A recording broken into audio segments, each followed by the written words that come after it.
Anyways, let's go ahead and get started.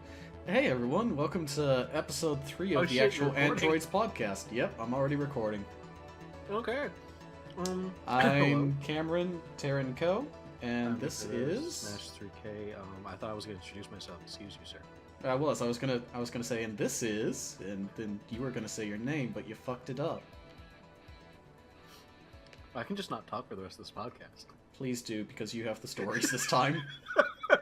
Yeah, I handled news today, motherfucker. I know, I asked you to, and you did a good job. I did. I got too many, maybe. Yeah, and you got Well, them all most of from Destructoid. Well, I mean, by the time I got to Dual Strikers, like most of these are like copies anyway. Yeah, true. There wasn't Because they anything. recorded There this. wasn't any like Nintendo Life or anything. Not that I didn't see elsewhere. Yeah. Okay. All right. Well, to get started, let's kind of talk about what's happened since 2 weeks ago. What have you been up to these last 2 weeks? I just work. I've been doing some stuff like writing stuff. You know, for some stuff I do want to do. As we'll get into later, Kingdom Hearts 3 came out, so that took up a solid week. Yeah, it did. No, Actually. it took like 4 days. You actually, did you like take time off for that? Not officially. I managed to get that Tuesday off. Oh, okay. Okay. But, No, I wasn't sure. What else? Not really much. Just work. Stuff like Okay. that. Yeah, now that I have an actual job, I I've literally been... just fell down the stairs. So. Nice job. Now that I'm like actually working like a 9 to 5 and stuff, I'm like thinking about like in the future. I'm like, oh shit, what am I gonna do for E3? But then again, if E3 is just gonna be fucking Xbox this year, then I don't really gotta worry about that. Hey, you have an Xbox now, though. What about all those great Xbox One exclusive games? Oh god, Yeah, I guess I can talk about that a little bit with my week. Yeah, I've got your Xbox set up, or my Xbox now, and it's not great. I don't know if this was an issue you had when you had it, but like it'll just randomly decide it doesn't want to connect to any network at all. No, I never had that. Like once mine got connected, like I booted up, it may take a little bit, but once it got connected, it stayed. I don't know what the deal is, but yeah, no, There's I a train was. going off. There is? Oh yeah, you're in fucking Oh, Smithfield, yeah. But yeah, no, for some reason mine will get through like 10 minutes of running normally and then just randomly be like, Weird. I'm not gonna connect to the internet anymore. Weird, because I've never had that problem. Yeah, no, it was weird. I was gonna use it for streaming the Super Bowl, Super Bowl. and had to switch to. Oh, you gotta have the Super Bowl on your Xbox One, sponsored by Microsoft. It is literally the most ideal scenario they want of you using your Xbone for the sports, and it couldn't pull it off. TV. They can't even do TV. I had to use the fucking built-in YouTube function on my fucking TV to do it. Was the Super Bowl on YouTube? I used YouTube TV. They had a 15-day free trial, so I used that. Which reminds me, I gotta cut that shit out now. Fucking... Oh yeah, that reminds me. I gotta cut my Prime because I got 2 months for free. It's gonna charge me like $100 fucking bucks. I'm like, Yeah, no, I got fucking hit with a $100 charge in January because they dropped me off of because I'm not a college student anymore. Yeah. That was a fun little slap to the face right after paying my rent. But yeah, in terms So of you had a little Super Bowl party. yeah, but let's not work backwards. I'm gonna do this chronologically because I gotta actually I actually did a few things this last couple weeks. First off, shit, it has been. No, did I not have the guitar last time? I don't think so. Oh shit, you're right. Yeah, wow. It's been a long time. Yeah, wow, this has been a long 2 weeks. Yeah, Why don't you just do this weekly? Because every 2 weeks, we're gonna forget everything that happened in the first week. Well, no, it's normally not this loaded for me. Is why I did it as bi-weekly. Because like normally I don't do this much in 2 weeks. But yeah, I bought a guitar and an amp at a local place in Carborough, and it's just a basic little Yamaha electric guitar, and I'm really enjoying it. I am not like super well versed in guitar. This is my first time really sitting down and trying to learn it, but I'm really enjoying it so far. It's also just nice to have. It makes a nice little thing for your house. Yeah, like I said, if you can find one of the chords off like Amazon, I highly recommend Rocksmith as a tool. Yeah, I've mainly been using like tutorials on YouTube right now, but I also live in a. But it's nice to have like active feedback. Yeah, yeah. But also like I live in fucking Carborough, which is Indy City, so like I could probably find someone. In hipster town, US fucking A. I can find someone giving guitar lessons probably. He's probably gonna have a beard. Oh, definitely, definitely. I say that, but when I've been growing out my beard this last week because I like how darker it looks now. That's funny because I'm about to shave the shit out of mine the second I finish recording this. Mine gets to a certain point, I'm just like, ugh, it's too itchy. I was literally dying today at work. Mine normally does get itchy, but it hasn't been itching me. Maybe I'm just getting used to it. Yeah. I don't know. But yeah, guitar happened. That was a fun little thing. Really enjoying it so far. I need to do more of it. I also saw 3 movies for the first time. Oh, wow. Yeah, no, I saw quite a few movies. I know one of them. Yeah, I'll get to the big one at the end. The big one. Yes. No. So first off, kind of gonna do this reverse order. I recently saw The Big Lebowski for the first time. And you loved it, didn't you? It's fucking weird, man. I did not like it at all. I was confused at how much I didn't like it. Because the Coen brothers also did Oh Brother, Where Art Thou, which is a movie I fucking love. And I was like, I've never seen this before, and I always hear good things about it. I'm gonna check it out. And for some reason, none of it really gelled with me. None of the jokes really hit for me, except for one, where he's at this porn star owner's house, and porn star owner. Yeah, the owner, like a Hugh Hefner type in a big fancy mansion. Uh-huh. And that guy goes to answer the phone, and he writes something on a scratch pad, rips it off, and then walks away. And the dude gets up to go see what he scribbled on it by doing the little, the pencil trick? Yeah, the little imprint thing. Yeah, where you check the imprint. He does that, and it's just a drawing of a guy with a giant dick. Instead of, like, anything valuable, he's just like, what the fuck? What the fuck? And that was my favorite joke of the entire thing. That one got a solid laugh out of me. And it was a dick joke. Yes, and it was a dick joke of everything to make me laugh in the fucking movie. But it's just... I don't know, maybe I wasn't in the right mindset or something, but it just felt like it was trying too hard to be... way too hard to be absurd in a sort of way. Where... Like, what's the movie with Johnny Depp? Like, I gotta go... We're in Backcountry now. That movie. Oh god, what's that? Oh god. I can't remember what it is. I know the one you're talking about. Fuck me. But yeah, no. No, not the Avenged Sevenfold song Backcountry. You're... God, that's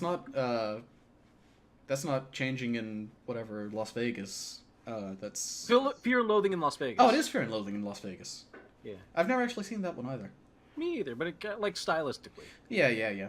But yeah, Lebowski, I mean... I don't know. Maybe I need to watch it again. It was... But you know what, Cameron? It was fine. Well, no, I'm not even going to say that. I didn't like it. That's like your opinion, man. Yes.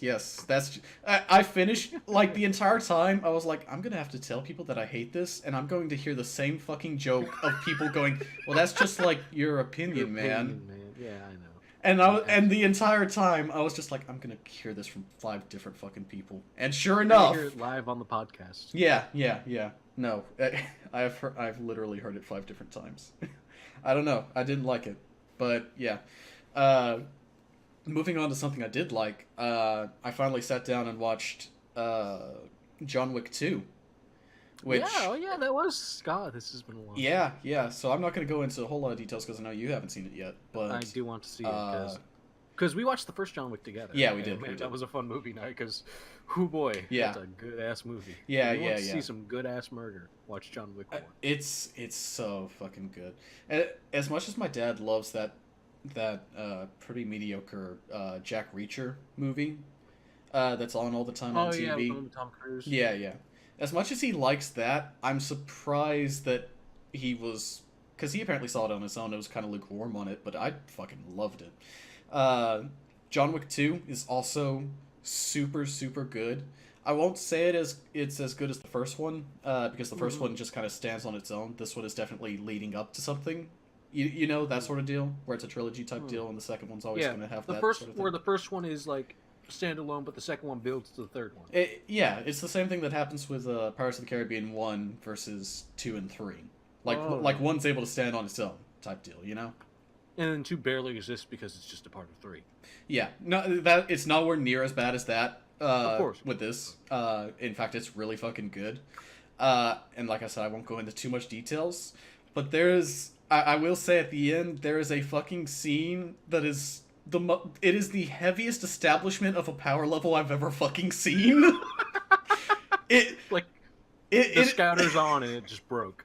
Yes, it is a scene God. that you see it and it's like, oh, this character is fucking established on how powerful they are.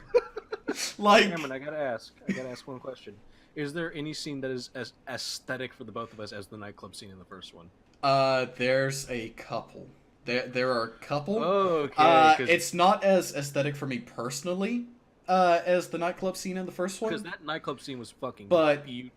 There With are like Kevin Nash as the fucking bouncer just to top it off. yeah, no, but there are two scenes in particular that I looked at and was like, this is someone's fucking aesthetic and a half. Because that was one of the best. That was one of my favorite moments of John Oh, Wick 1. yeah, where he yeah. just goes to the hotel and he finds the bouncer and he's about to shoot him. He's like, you know, you can just walk away, right? And he's like, yeah, okay. And he just literally walks out of the film. Yeah, with yeah. his life. And Oh, that's like yeah. that's the smartest guy in the fucking movie. Yeah, no, it's John Wick's like, you it's know how so this goes. good. And he's like, yeah. But yeah, John Wick 2 is really good. Check it out if you haven't seen it. Oh. And of course, the reason I did that was because I saw, hey, trailer for John Wick 3 dropped. And I was like, okay, I'm gonna not watch that. I'm gonna watch the second real quick and then watch it. And Which was a very good decision. boy, is it a good decision, because that trailer straight up starts right where the second one ends. So yeah, don't watch that trailer if you haven't seen the second one. But yeah, real good. Definitely recommend that. All right, what's the last movie then? And the last one is one that I actually saw in theaters with a friend, and that is Dragon Ball Z Broly. Oh yeah, I do remember. Okay. I How was have Dragon Ball. I have a soft spot for Dragon Ball that I never really realized I did as a Like, child. I think everyone who grew up like we did with like Toonami and stuff, Yeah, no yeah. matter if we did watch it or not, has a soft spot. Like I have a very soft spot for Dragon Ball. Yeah, because Like, I never watched it. I remember like watching it at midnight on Toonami with like my sister when Well- we were like staying up late. well, That's literally it. I've told you this before, but I'll mention again, is my experience with Toonami and Dragon Ball Z, and same with Justice League actually, was my mom was in the hospital for a solid year and a half. I don't remember this. Oh, I never told you this? I know I did, but you No. probably forgot. I might have forgot. But yeah, my mom was in the hospital for like a solid year and a half, and we would visit her late at night, and it was around the time that we'd have the TV on Cartoon Network while she rested, and at that certain point in time, it would be the time when Toonami rolls around, and they would play Justice League and they would play Dragon Ball.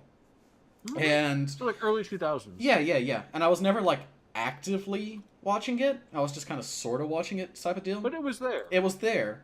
And it wasn't until DBZ Abridged rolled around years later that I realized, huh, I kind of love I Dragon Ball. I watched all the way through the Cell Saga and halfway through the Boo Saga and just never realized that I got through that much of the series.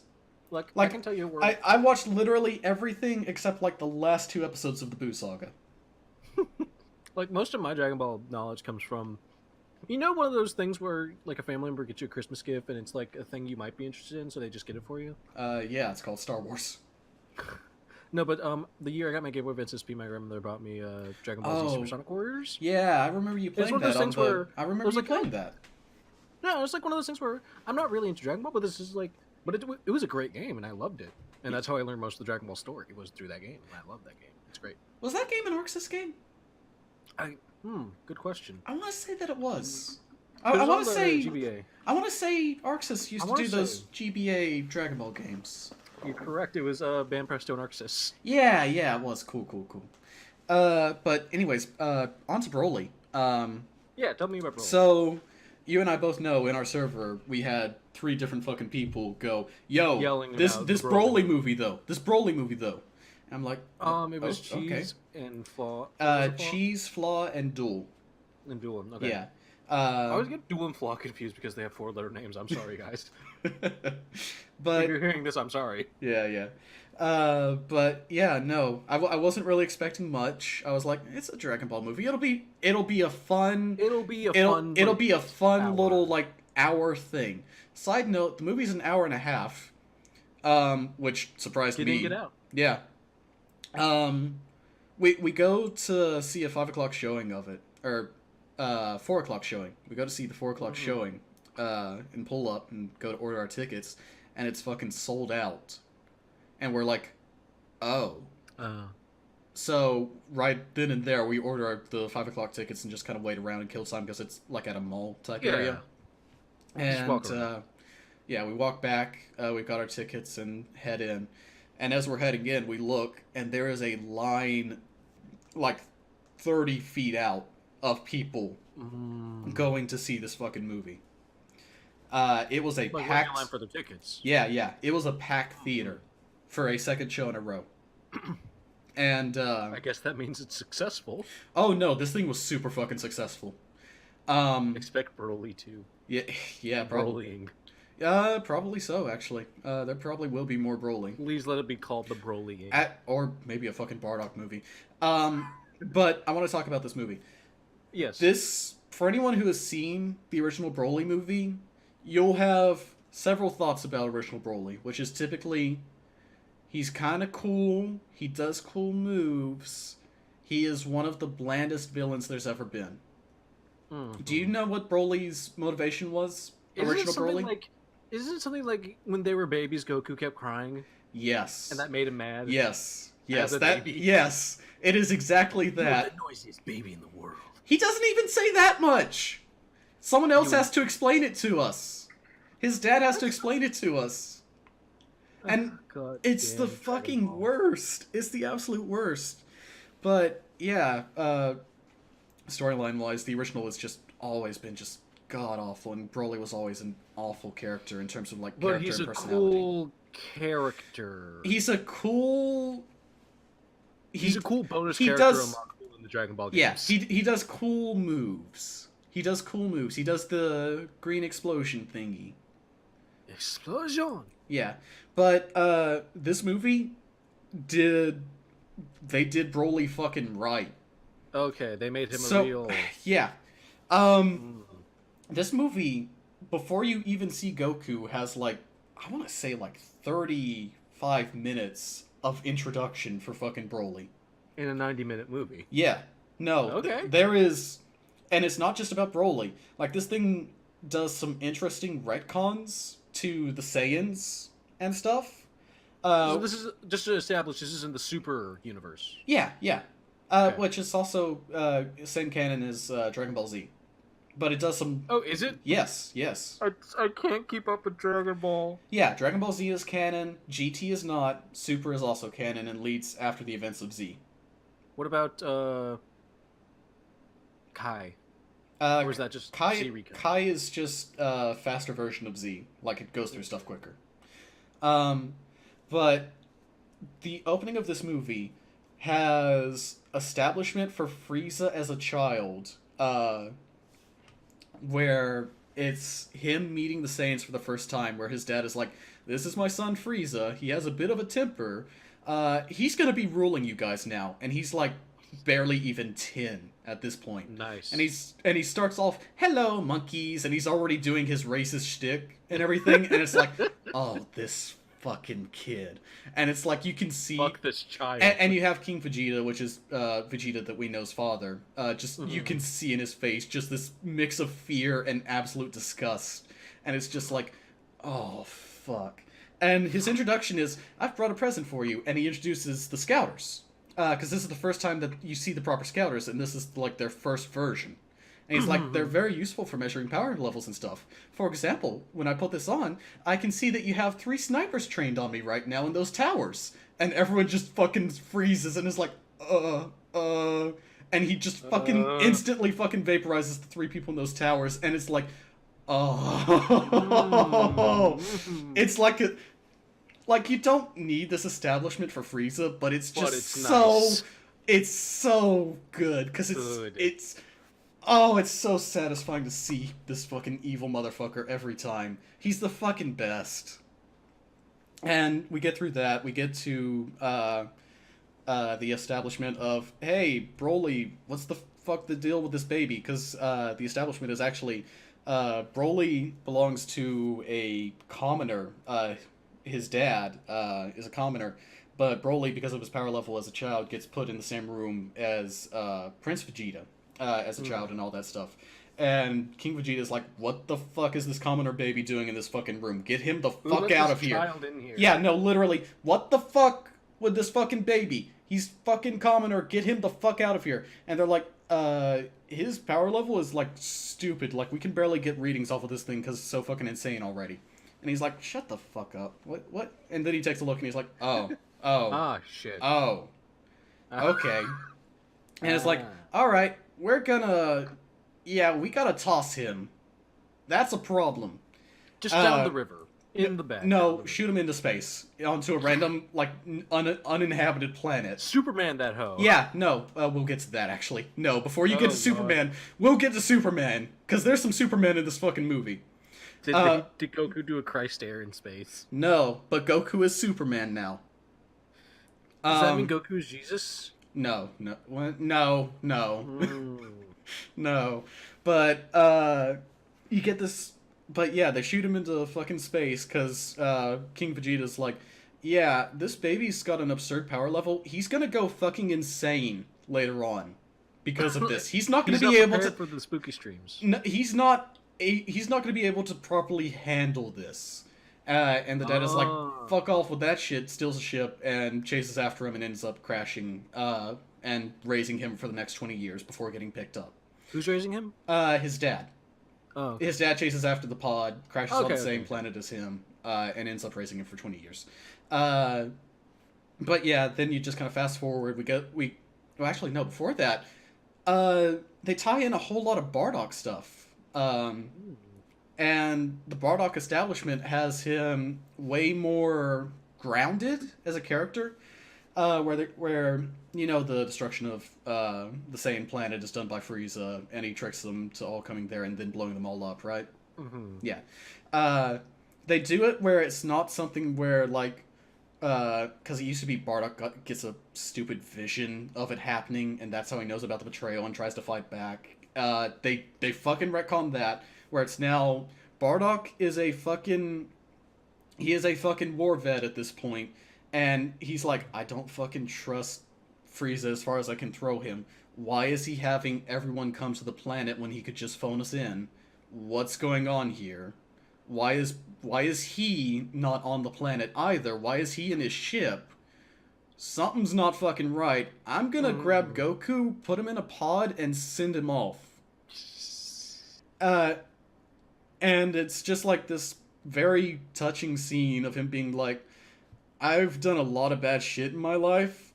I just want to do something good for once. And it's like, it's so corny, but at the same time, it's like really kind of touching. This is Bardock. This is the man who makes cheese cry. But like, out of context, that line is amazing. It is. It's really good, actually. No, I mean, like you saying, Bardock is the man that makes cheese cry. Oh, yeah. But, yeah, no, and you can get an idea of how much they fucking build this stuff up with, like, preview stuff, or, past stuff. Mm-hmm. But, yeah, which leads to a scene of them putting, Bardock, and I forget what his wife's name is, I'm bad at this, putting him in a pod and waving goodbye to him and sending him off. And all of that, and it's the most sending Superman off of Krypton moment I've ever fucking seen. It's literally Superman. It is literally Superman. And it's just like... And that's pretty much the end of the introduction type stuff, and then they fast forward to 20 years. And now we get to the part where it's like, alright, now someone finds Broly. Her name's Chi-Lai, and I forget who the other guy is that's with her. It's this old, like, war vet guy who's been with Frieza for a long time, who's tired of all this shit kind of guy. Literally an I'm too old for this shit type guy, which is great. Chi-Lai is also a great character. She's, like, this just sassy, like, newcomer thief that's working there just so she doesn't get arrested type deal. And they kind of befriend Broly, and he gets recruited into Frieza's team, and Frieza's like, ooh, Give me some of that shit. some of that new Saiyan shit. Ooh, this could be useful.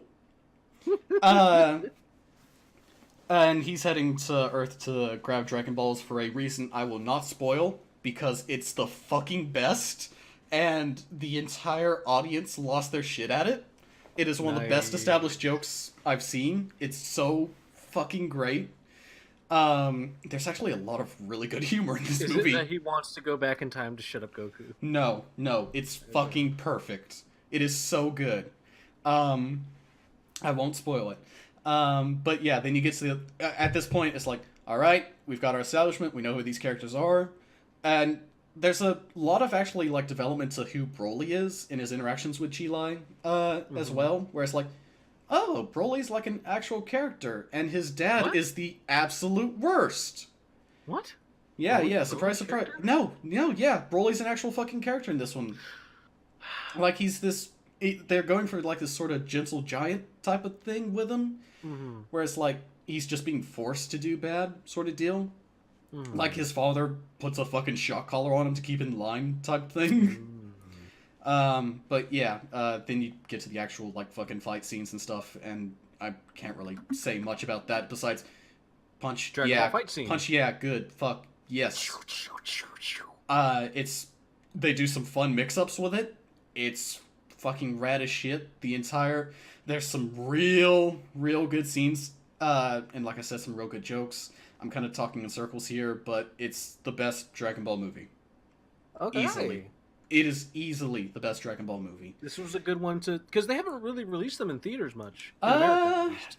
They did a limited release, I believe, for Resurrection of F, because Frieza is also always a big deal.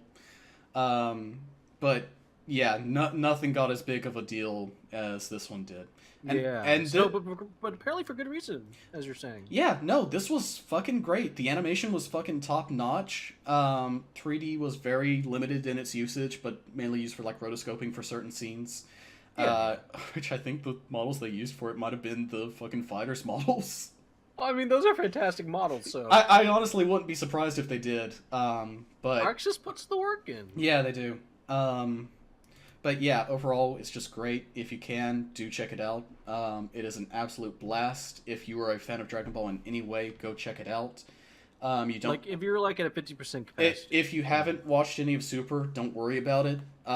They establish what you need to know from that, which is very little.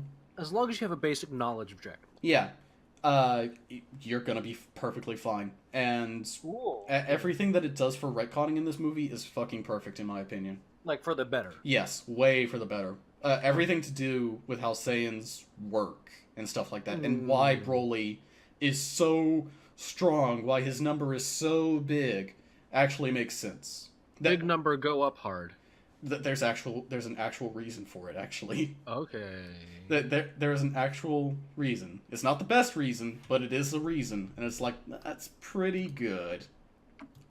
But no, this one feels like a real-ass movie. This one feels like a real movie and not like a bunch of anime episodes strung together. Yes. And also, fucking great audience, I was surprised. Like, the entire time, the audience was pretty much fucking quiet the entire time, except for when hype moments happened. Except for hype moments where they're like, yeah! There is one moment that got the crowd fucking clapping. It was so fucking good. Okay. Like, I imagine that also boosted the experience in your mind. Oh, yeah, for sure. Definitely, it's a fun thing to see with friends, for sure. If you can. Get drunk, get a couple buddies. Oh, yeah. Yeah, oh, man, if you were fucking drunk and watched this, you'd be having a fucking ball.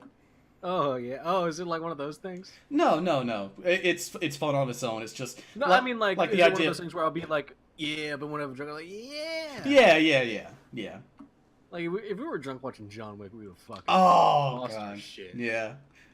But yeah. But anyway. That does it for Cameron's movie hour.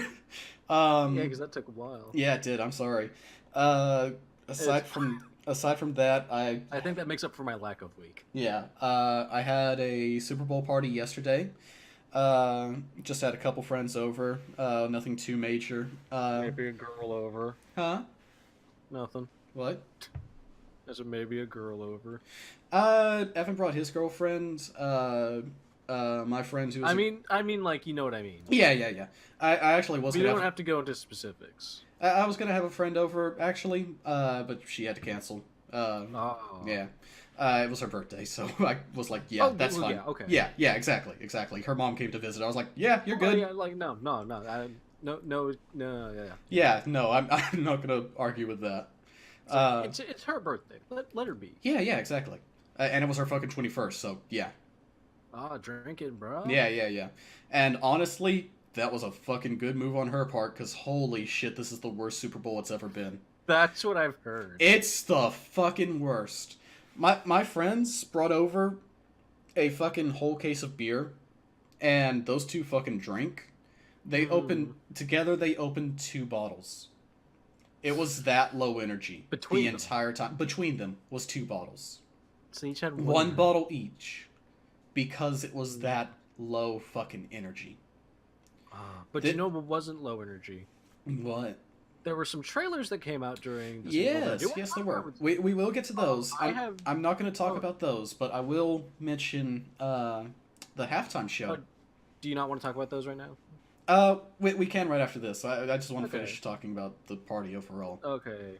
But during the halftime show. Yeah. Yeah. But the game overall was just fucking awful. Patriots win. Patriots The won. Patriots won, and it was a fucking 3-11 game, which is the fucking worst. It's the lowest score there's ever been, I think. And commercials were also not great. Like, there were no standouts, really. There were good ones, though. There were a couple good ones. Yeah. Mostly for trailers we were already stuff excited for. Trailers. The trailers were good. The, like, funny haha commercials were very rare, which is very sad. Yeah. But hype shit that we were already excited for that. Yes. But that fucking halftime show. So, for context, for later on, for people who don't know about this later, there was a lot of build-up, a lot of mummerings of they're going to play Sweet Victory. They're going to do Sweet Victory this year from the SpongeBob episode Band Geeks. Yeah. Yeah, the best one. Yes, the best one. That's his. There was a lot of build-up for it. Even Squidward's voice actor was like, I'm hearing some things. And everyone was like, Steven Hillenburg died last year. This would be a perfect tribute, because there's a ton. SpongeBob is a major American icon at this point. It's a cultural touchstone. Yeah. It really is. It really the is. first 3 seasons. Yeah, for sure. Everything up to the movie, for sure. Everything up to the movie. Yeah. This would be a perfect send-off sort of tribute thing. And everyone's like, it's gonna happen. It's gonna happen. And we get to the halftime show, Maroon 5's playing, yeah, whatever. Oh shit, it's a scene of Squidward from fucking Band Geeks. Why is it reanimated? Why did they not just use the original cut? They're using this janky-ass flash animation that looks like it was done in 15 seconds. That's weird. Okay, they're playing the horns. They're playing the horn. Wait, there's a meteor coming down? Why is there a meteor coming down? And there's a big fire thing on the stage, and sicko mode. Which is an okay song. No, it's not. Not when you're expecting fucking Sweet Victory to start playing. Fair. Like, it's... The winner did not take all. No, it's the fucking worst. There was no thrill for one more kill. Like, you could say, well, at least they acknowledged it. Like at least there was a little thing. But at the same time, it's like... Don't either you do it all the way or you don't. It's the most half-assed thing I've ever seen. Like, and the fucking animation they did for it was so shitty. Like it's so obviously a redone version, and it's way off model with the tweening and stuff. And it's just like, this looks awful. This is like, you guys came up with this like last minute, like real last minute, like last week. Yeah. And of course, background NFL stuff if no one would fucking play the fucking halftime show. Also didn't help. This is a video game podcast. Yeah. We won't get into that too much, for sure. But yeah, it was just overall, this is easily easily the worst Super Bowl there's been in a long ass time. Uh, But Party was okay. we did get some good trailer. Yeah, Party was okay. But Yeah. we did get some good trailers that I do want to mention. Yep, and since you are in control of the news this time, I will hand it off to you. And I will take a sip of my Dr. Well, Pepper. first off, there was a couple movie trailers, a couple TV trailers. The one I actually managed to walk in on coming home while my granddad was watching the Super Bowl was a trailer for Toy Story 4. I missed that one. The most unnecessary sequel ever. Yeah!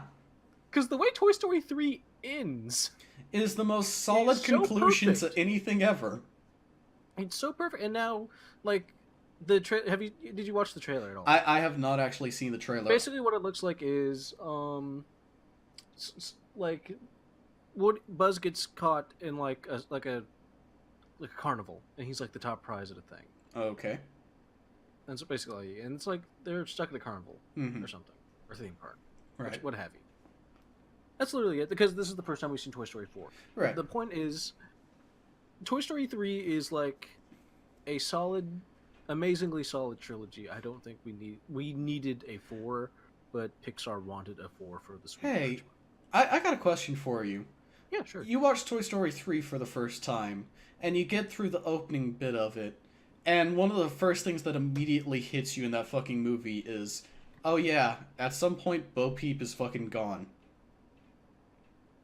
Yeah, What- isn't what- that supposed to be? Isn't that supposed to be the plot of 4 as they go to find her? She's in it, apparently. Like, they've been like, hey, Bo Peep's back, and I was immediately like, what? What?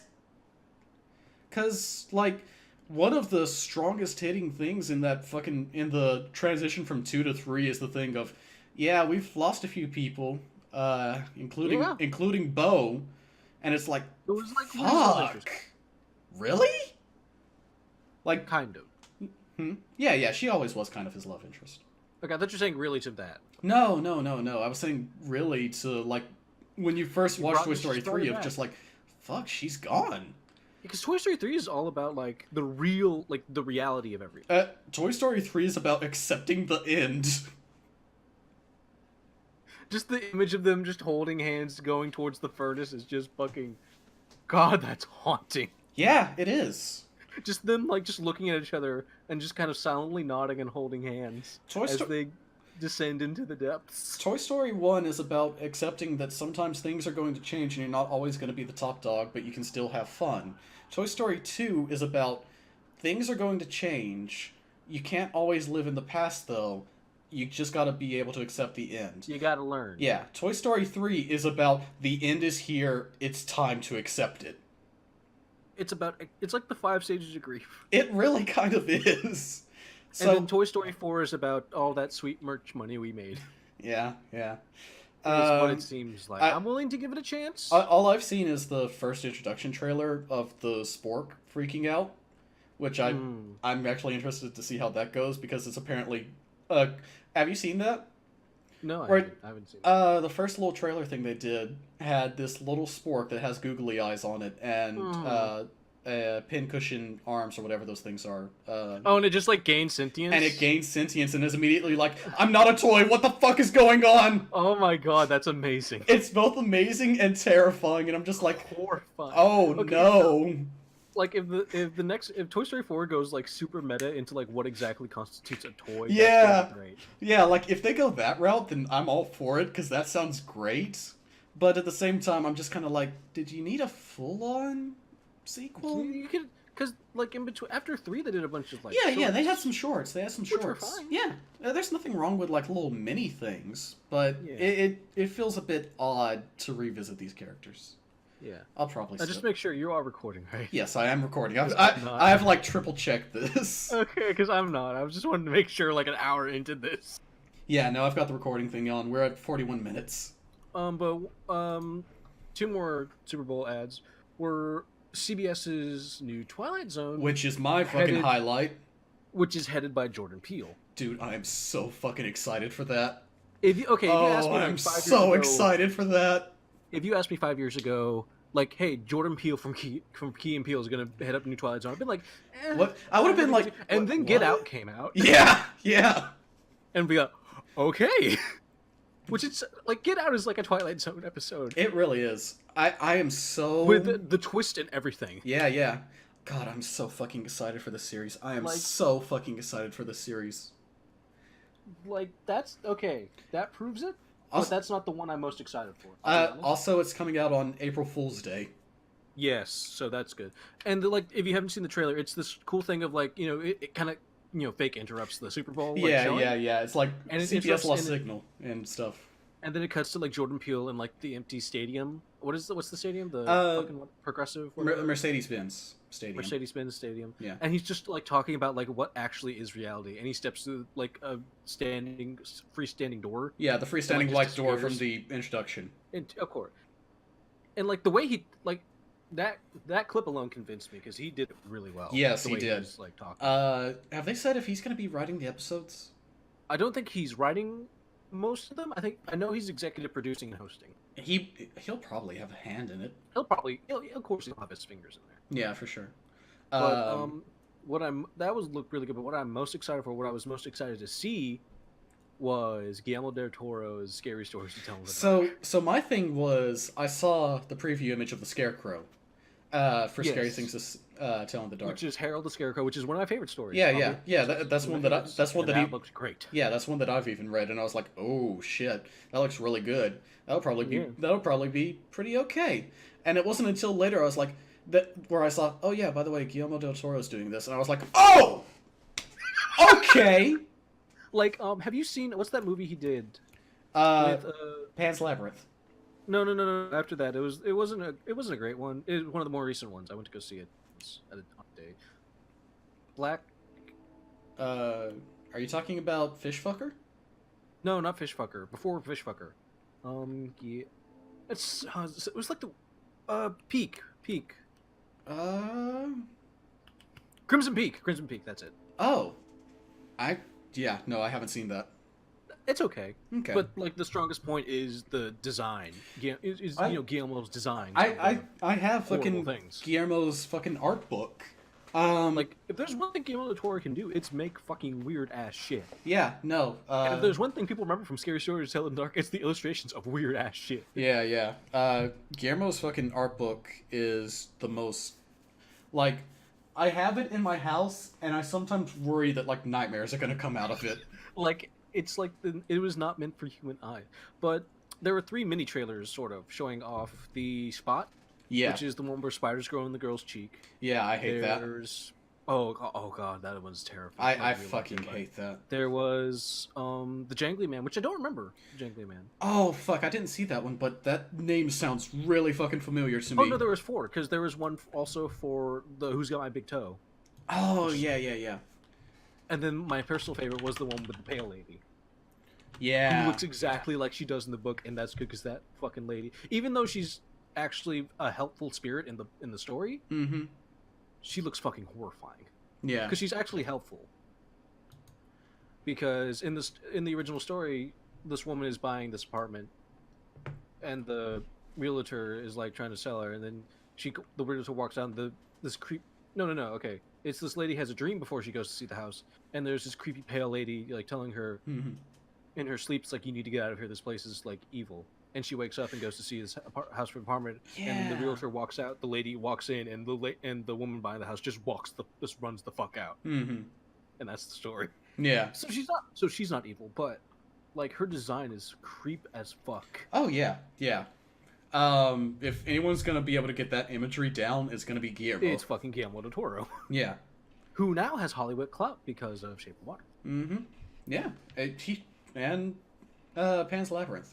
Well, he had a little bit from that, but I guess now it's like big. Shape of Water was Oscar bait. Yeah.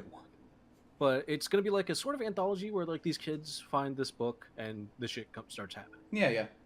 Which, fine. Any excuse to get like this horrifying shit on screen? Yeah. You go right ahead. I'm perfectly fine with watching an anthology movie. I never like said this out loud, but I have a secret love of like anthology horror. Really? Stuff like like I know me, but stuff like Twilight Zone, Tales from the Crypt. Oh, okay. Or like the creepy and eerie comic. That's different. That's TV anthology, not like TV anthology, like the Friday the 13th series. Because I was gonna say, what do you like? Fucking VHS? Yeah. No. Remember VHS? Remember VHS 2? Remember Scary or Die? Is that Funny or Die spin-off website? Yes, it is. Is it? Yeah. That was a joke. Okay, never mind. That's what the title is based off of. It's... Oh, God, that's one's so fucking Video worst. games! Alright, so, yeah, trailers for some spooky shit. I'm super hyped. Yeah, I'm gonna see Scary Stories. I want Twilight That Zone... movie's not yet rated yet. I want that to scar children. I hope that Twilight Zone is so fucking good and it beats the fuck out of everything that fucking Black Mirror has ever done. Yeah, because you hate Black I Mirror. can't fucking stand it.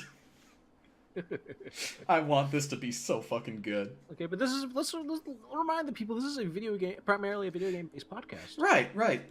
This is like the longest it's taken us to talk about video games.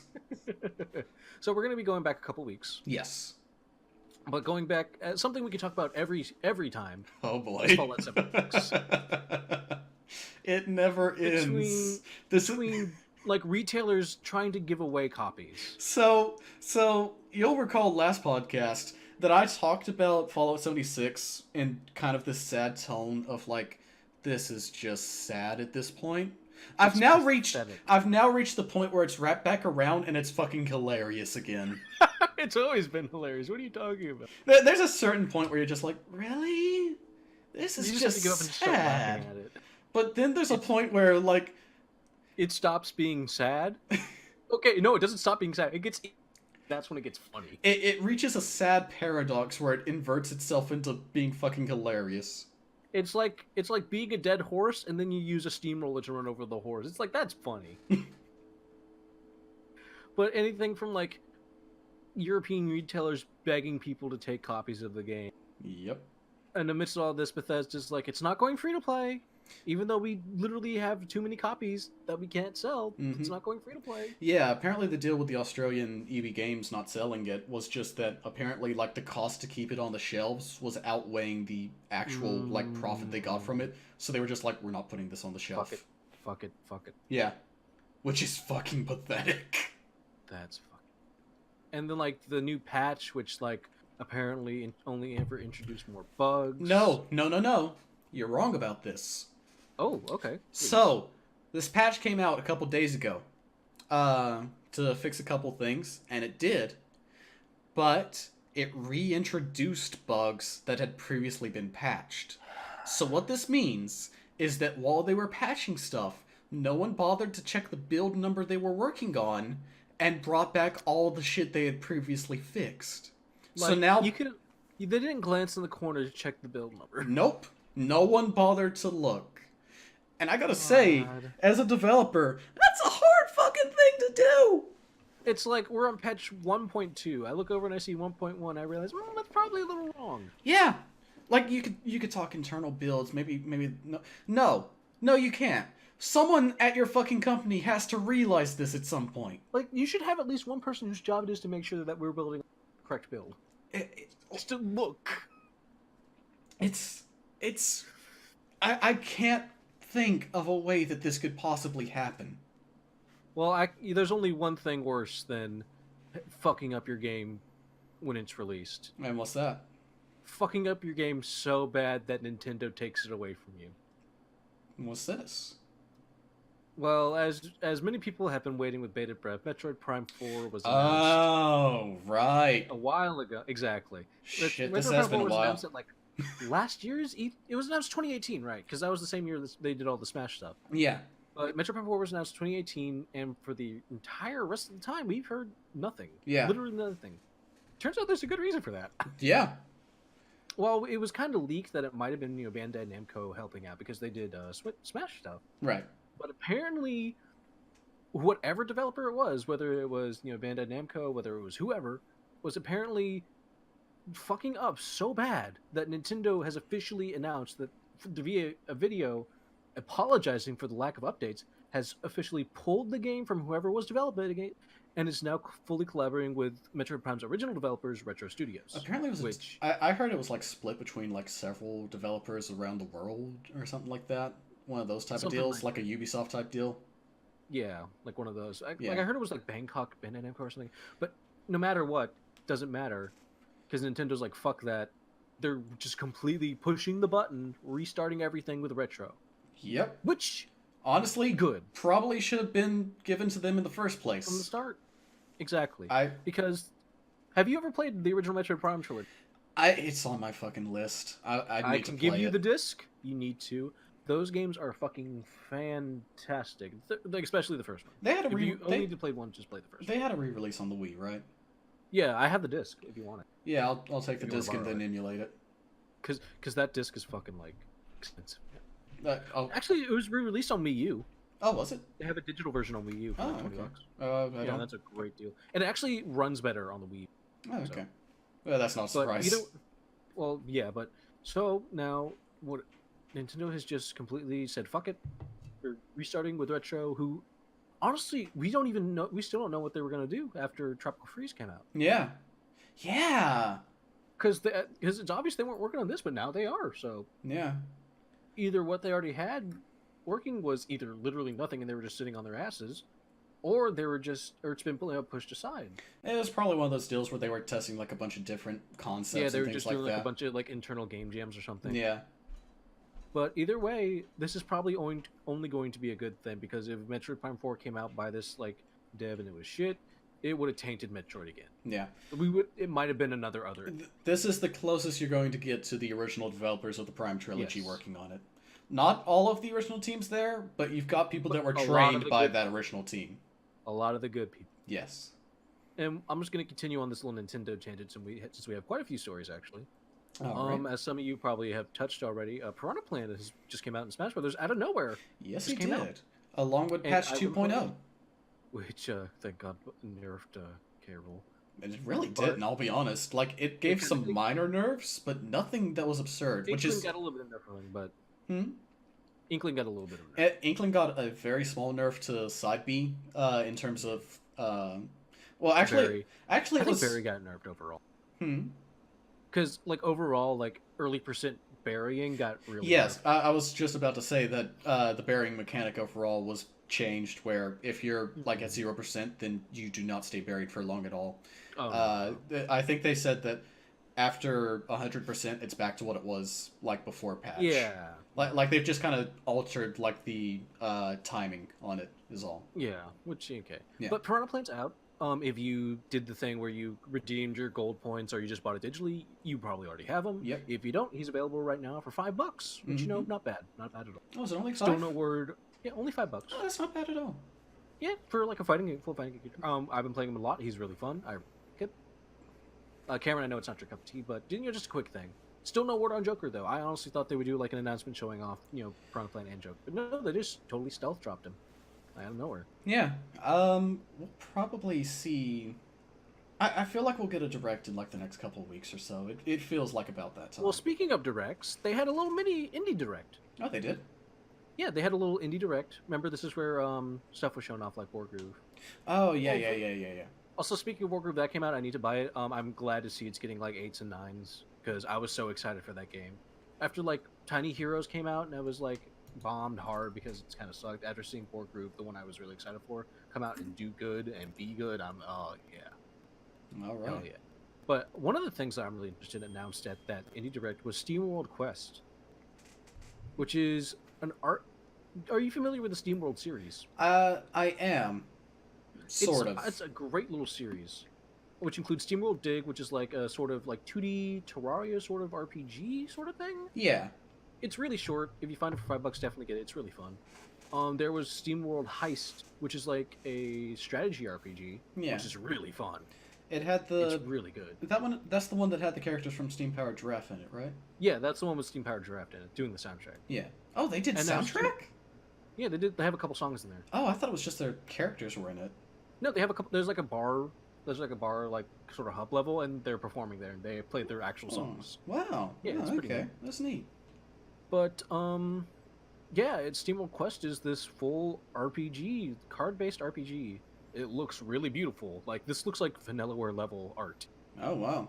If you want to look at it, I'll link you real quick. Yeah, link that to me real quick. Pretty beautiful looking. Like, I really enjoyed SteamWorld Dig a lot. I enjoyed SteamWorld Quest. I still need to play SteamWorld Dig 2. Wow! That's a major bump. Yeah, that they've only been getting because SteamWorld Dig came out as like a steampunk sort of like cowboy game. Then Quest came out, that's like a space steampunk thing, and now this is like medieval sort of steampunk. Yeah, It this kind of looks has like a amazing. little fantasy sort of thing. Yeah, it's like to it. fantasy steampunk, Wow. and it looks really good. But we need to move on because there's a lot. Yeah. Wow, this looks really nice in terms of animation. Oh yeah. Wow. But Pour 40 out. Oh. We Shop channels no more. Yep, Wii Shop Officially channel closed. is done. That banger of a fucking track. Super Mario RPG, Legend of Zelda, Donkey Kong 3.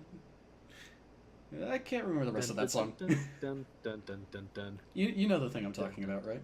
I have no idea what You've never seen that fucking video? I have not. Nirvana, the band, the show. That whole entire skit about the Wii Shop channel theme. I have no idea. I'll send that to you after this. Okay, but speaking of Nintendo, there's a couple of rumors circulating that maybe we're getting a smaller Switch model.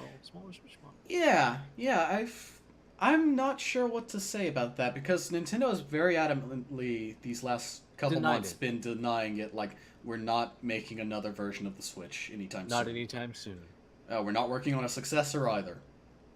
And everyone's like, I mean, why would they? Yeah.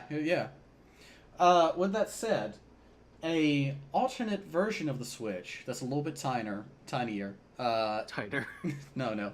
That's a little bit tinier and probably a bit more durable. Probably doesn't detach from itself. Like, yeah. I'm picturing a version that is strictly portable and probably meant for like younger people a little bit. Like the 2DS. Yeah. Like yeah. the big chunk. Yeah. Because like people are saying there's something for Animal Crossing. So, yeah. Like, I'd like that, but of course I have my Switch here. I do too, but at the same time, like, I do kind of portable. I'll be honest, like, I fucking love the Switch. I love everything about it. I do kind of miss the portability factor that the Vita had. Like, I feel like the Vita was like the perfect size to screen ratio. Like in your pocket. Yeah. Yeah, I can see that. Yeah, but like, But okay, no, I just remembered. But like, taking the dock away, bumping it down smaller parts. Yeah. It's gonna like knock a good chunk of money off there. Yeah. If you make it where it's just a little bit more durable, maybe a slightly less nice screen. I mean, you'd have to keep the processor the same, I'd imagine. Maybe have like an option for like an HDMI out cable. Yeah, like, oh god, Something like the like fucking PSP did. Ugh. Exactly, like component cables. That fucking disaster. That shit didn't work for a single fucking game. I had one of those. It didn't. Oh god. It's the worst. It was the biggest fucking lie ever. You can hook it up to the TV and play your PSP games on the TV. No, you fucking can't. No one has that fucking big rigs game. There's like 3 fucking games that supported that shit. You couldn't even do PS1 games with it. God, we're talking about a PSP in the year 2019. We could talk about the PSP Go. Let's not. Instead, let's talk about the 3DS, because 3DS still has games coming out for it. Can we talk about the PSP Go? I really want to talk about the PSP Go. Let's not talk about the PSP Go. I just want to say that I love the design of it. That's all. Why don't you just buy the Sony phone? God. Remember when Sony made the phone? Holy shit. Remember the rumors of the PSP phone? Do you remember? Yes, I do. Oh my god. I don't want to talk about PSP. Shut the fuck up, Cameron. Oh really god, that's fucking back when joysticks still existed. You're just making me sad now. I know. 3DS games are still coming out. Persona Q2 got confirmed for the West. Do you know fucking Justin McElroy was the one who worked for Joystick and did that shitty Nier review? Cameron, we need to move on. Okay. For like a fucking hour. I'm sorry. Persona Q2 confirmed for the West with a premium edition that comes with the fucking Koromaru plush doll, and it's the cutest. But massive. But no, there's a second thing. You don't know about this, do you? No, I heard. If you're saying what I think you're saying. Yeah, so there's not going to be an English voice track. No English dub, which is weird. It's weird? I'm probably not going to buy it now. Yeah, no. I mean, like, Persona didn't even have the Japanese option until 5. Yeah, wow, I forgot it had that. Yeah, that was only as like free. Yeah, yeah. But DLC. Yeah, yeah. But yeah, the fact that it doesn't have the English dub really takes a lot of it out of me because Persona is one of those rare dubs that is just like perfect, like fantastic. This game is trying its hardest to make me not buy it. Whereas like one, it's Etrian Odyssey style. It's Etrian Odyssey style. It has no English dub, and then their counterpoint to it is, but we got Hamako, we got Fimsy. We got Fimsy. You like that? Koromaru is adorable. You're one of the people that has been begging for Fimsy to come back. I have. And this is like the most monkey's paw bullshit ever. Literally, you say that and then you just see the little finger curl. It's the middle finger. You'll never hear her talk.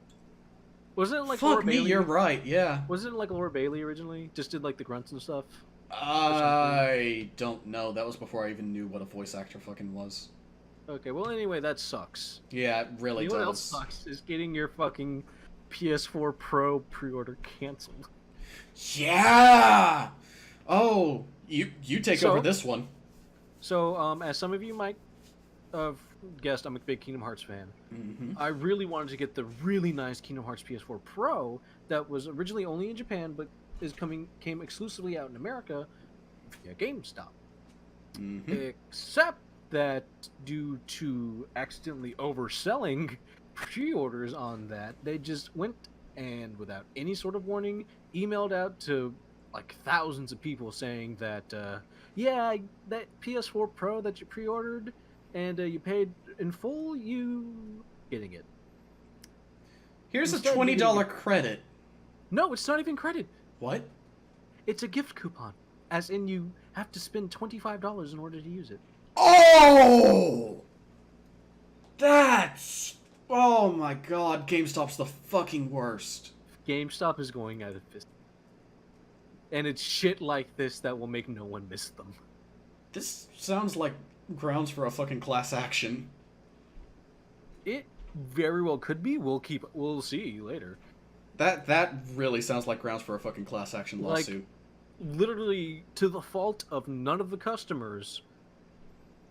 Like, how pissed would you be if you spent $400 to get this super limited edition PS4 Pro that has it's a beautiful looking thing if you haven't seen it. It would be like if it would be like if I had bought if there was a Persona 5 PS4 Pro, it would be my biggest equivalent. I saw one of the comments on the Destructo article I have to read. They thought they had 358 units, but they only had Shout out to that guy in the Destructo. That's fucking amazing. Say his username. Oh, hold on, I just closed the tab. Oh. It is Destructoid user H-Large4. Jesus Christ, man, write a book. Oh, that's too perfect. Fuck GameStop. Fuck GameStop. Oh, God. Oh, before I forget, do you have FF14 on there? I do. Okay. We'll get to that. Okay. Cool. Trust me. I'm not gonna. I know you. I'm not gonna leave that out. Okay. Something for me is a couple of amiibos were spotted. Ooh. In a Japanese brochure thing. Right. Yeah, and it's amiibos specifically for people who I really want amiibos for. Mm-hmm. Specifically, there's one for Snake, Pokemon Trainer. We already knew that. Ivysaur. There's one unique one for Chrom, Squirtle, Dark Samus, and Simon and Richter. Yep.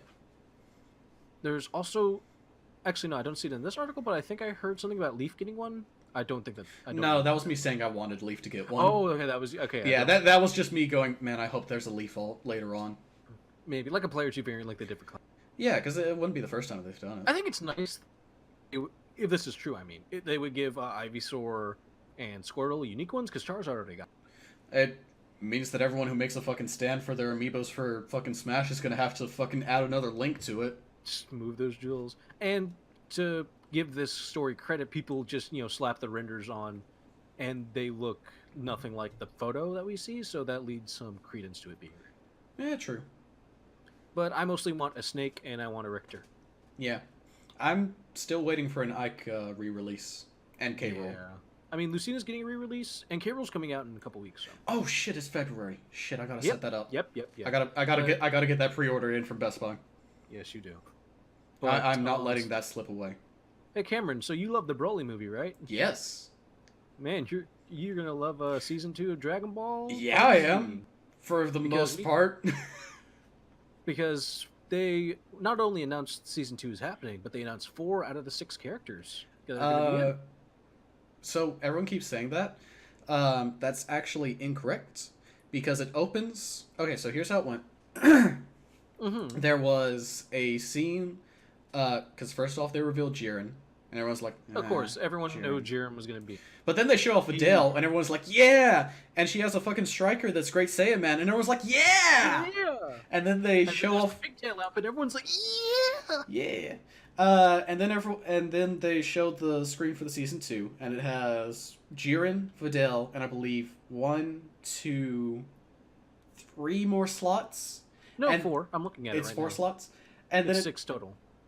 But then it zooms in on that 4th slot, and it splits in 2, and it's like, yo, Broly. Yo, Gogeta.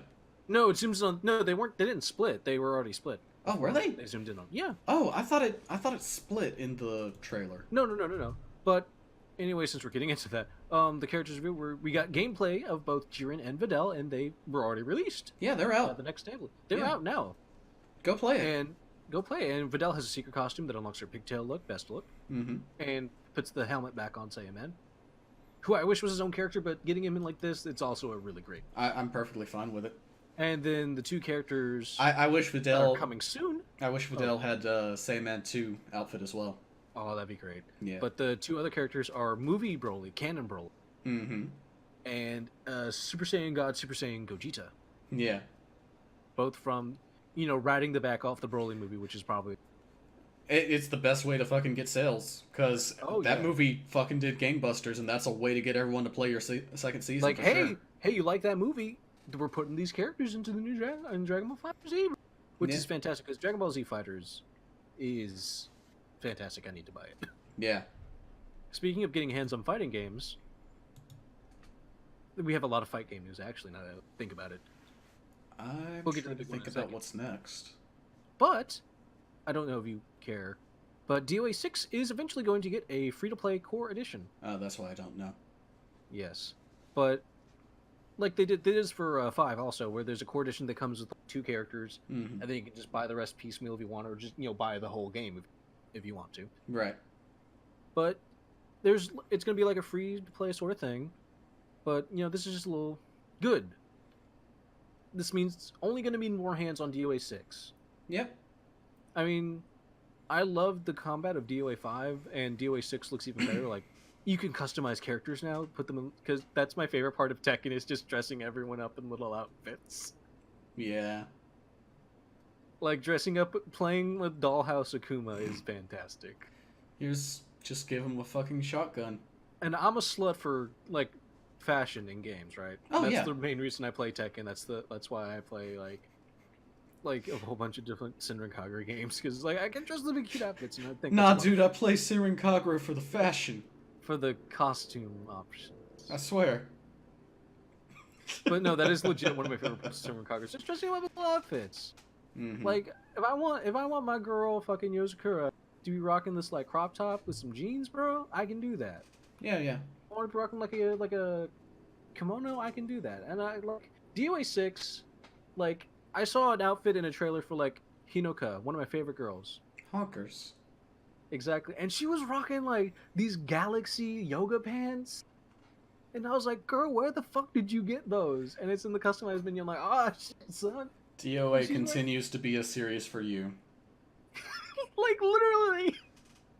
Like, not even the titty part. Just the dress-up part. God. Because, like, I don't know if it's, like, widely known, but my favorite girl is Tina. And Honoka. But Honoka's less than Tina. Because Tina's a cool wrestle girl. And, like, the best outfit she's ever had was with, like, the jacket and the hat. I still like the red-headed punch lady in the flannel. Mila. Because she's, like, the only girl that's, like, not super sexual. And as a result, she's, like, the least popular girl in the Japanese. And yet she's my favorite. Yeah, she's fantastic. She's the one who looks like she's pulled out of a fucking KOF game. Yeah, she looks like a KOF character. Yeah. But yeah, DOA 6 is getting a free-to-play version. I'm really looking forward to DOA 6 because it's going to feel great. Though not looking great is Power Rangers Battle for the Grid. Ooh, yeah. You saw this, didn't you? I did see the trailer for it. It looks rough. Well, gameplay-wise. Graphically, it looks on par with Marvel vs. Capcom Infinite. Ew.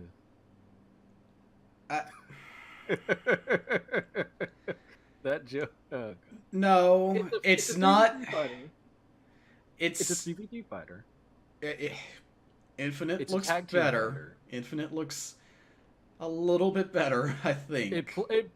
Infinite might look like shit, but at least it plays good. Infinite still plays fine. This does not, because I think this was the one that was like a game. Yeah, that fucking hit stun. Ooh boy. Ooh. Or what would you call it? That? It's like not. It's not hit stop. Yeah, hit stop. Hit stop. Like hit stop animation. Yeah, where there's a stop on each hit. Yeah, hit stop. It looks like KOF 15 did very early. It looks like that. But then KOF 15 tightened the fuck up. We're talking about like the first trailer of the new Killer Instinct when it had that real bad kick stop. Oh god, Killer Instinct did have that. Right? Yeah, but this is like double that. Oh god, you're so right. Yeah. Yeah, everyone forgets about that first trailer where that hit stop was god awful. Shoutouts to Killer Instinct, like original, because everyone came out and like the devs like, oh, Double Helix, they make shit games, and the game came out and was like surprisingly fucking great. Well, it got way better over time because they fucking listen to fans. Got better. Yeah. Yeah. So shoutouts to Killer Instinct. I love that. I own it twice. That's how good it is. Oh yeah, I can use my Xbone for that. Yeah. I should do that. But finally, the last fighting game we're going to talk about, Mortal Kombat 11 got revealed. Right. Fuck me, this has been a long 2 weeks. Yeah, because it was like the next day when the podcast was recorded. Yeah, wow. Yeah. But yeah, Mortal Kombat 11 got revealed. Looks fantastic. Mm-hmm. You know, we got your Scorpion, you got your Raidens, you got your Sub-Zeros. Get all that shit out of the way. We got to talk about Time Man. We got Scarlet coming back, which is neat, but you're absolutely correct. We got to talk about cool Time Black guy. What's his name?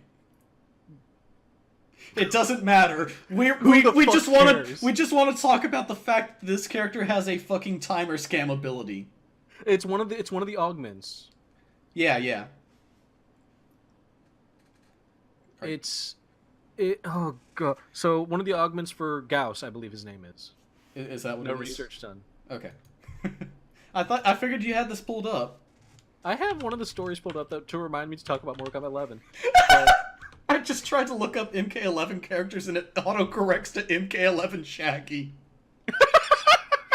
You don't need to talk about that. I think everyone who's on the internet at this point knows about fucking Shaggy at this point. All the fucking memes going around. I mean, they're both owned by Warner Brothers now. Garrus, okay. Yeah. He's a cool looking dude. Has like some tech. Has like some Tron lines. Like only like subtle, very subtle. Does he have an Ankh? Like... I feel like he has an Ankh. No, he doesn't have an Ankh. He doesn't. Okay. But he's like this cool, big buff black guy. But no, that's not why we care. Why we care is that one augment, or two augments. I don't know how many it is, but that either adds or removes time off of the timer. So if you have a life lead as Garrus and you're like, I'm gonna take this one, you can just do that ability for like probably all your meter action. Yeah, I haven't seen what the actual meter cost is. And just take 30 seconds off, giving them even less time. Is it 30 seconds? It went from 45 to 15. That's no. Fuck me. Well, I mean, like, these aren't going to be in turns. Like, these are just goofy bullshit versions. But still, you're going to meet someone on fucking online that is going to do nothing but that. What if there's a character that has, like, a lag ability that just fucks up your internet? That already exists. It's called Valentine. You're right. Valentine's fucking input... One of her syringes does input delay. Input delay is the most busted shit ever. It's the best. When's Skullgirl's getting that Switch for? Goddamn. But anyway, we need to buy it a 5th time. We do. Fuck off. But like in Injustice 2, like you had a bunch of goofy moves that were gear. Right. But in this one, gears will be only cosmetic, which is good. Good. Yeah, I was about to There will say. be no stat changes. There will be no. It's just you can make them look cool. You can mix and match parts. You can make your own version of Scorpion. Whatever. Yeah, I was gonna The say augments- that gear system in Injustice 2 really kind of fucked up the online. Yeah, it did. But like if this continues the progress of NetherRealm games, where I'm like, on Mortal Kombat, I hated Injustice 1. Oh And yeah, then Injustice 2, and then Mortal Kombat despised it. X comes out, and I'm like, oh, this is pretty good. And then Injustice 2 comes out, and I loved Injustice 2 for whatever reason. Mm-hmm. Loved that game. Yeah. So this game looks good. Yeah, and you got Ronda Rousey as Sonya Blade. Yeah, she is. You got fucking Kano back. Looking as Australian as ever. The one thing they pull from the movie, Yeah. and it's not the song, it's the fact that Kano's an Aussie. Yeah. He has gotten progressively more Australian. Like he's gonna be walking around with like a fucking kangaroo one day. He's gonna have a fucking Bowie knife in the next game. He's had Bowie knives. Fuck off. I can at least one of the games he's had like. I'm not even surprised. Fuck everything. Cameron, this one's for you. This next couple stories are gonna be Cameron stories. Kano was in Actually, Kano was in MK9, right? yeah, he was. So I want a scene where, because this story involves time travel shenanigans, where they see this version of Kano and they're like, "Fuck, we messed up the timeline somehow." We need to make him more Australian. Because he was not this Australian back in MK9.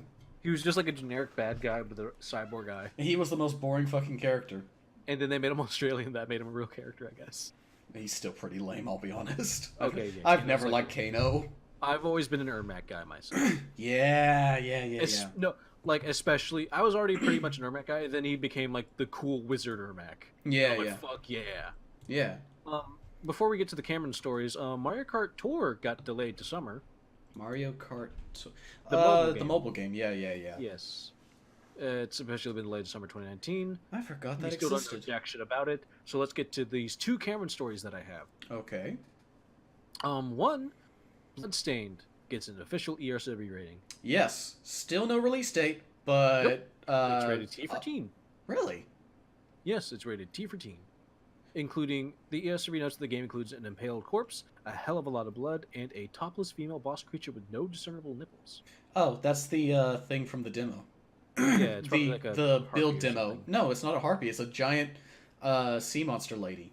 It was in the playable Nice. build that they gave everyone. Is she as cute as the Shantae sea monster? No.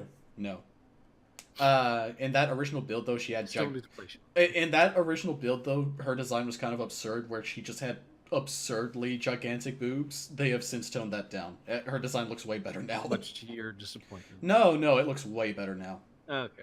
I'm making a joke about it. Yeah, whatever. We'll talk about that on a different podcast. Fuck you. But another kind of Cameron, well, no full Cameron story.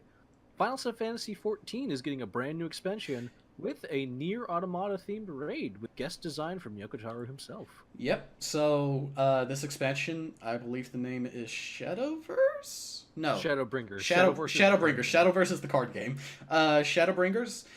It introduces a new class that's going to be a tank called Gunsword. Gunbreaker. Is it Gunbreaker?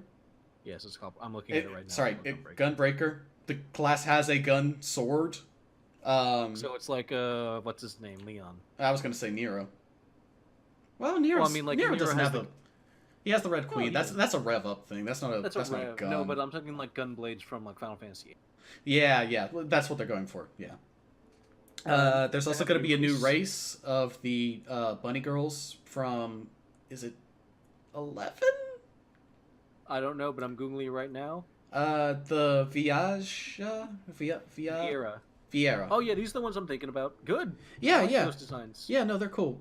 People are still hoping that there's a male version as well. I've seen a lot of people online Have you being seen like the bunny that. people? Have you seen the bunny people in Dragalia Lost, the Nintendo mobile game? No, I haven't. They're really hot. Okay. Like men and women alike. It's great. What is Dragalia Lost? It's that. Remember that mobile game that Nintendo came out with?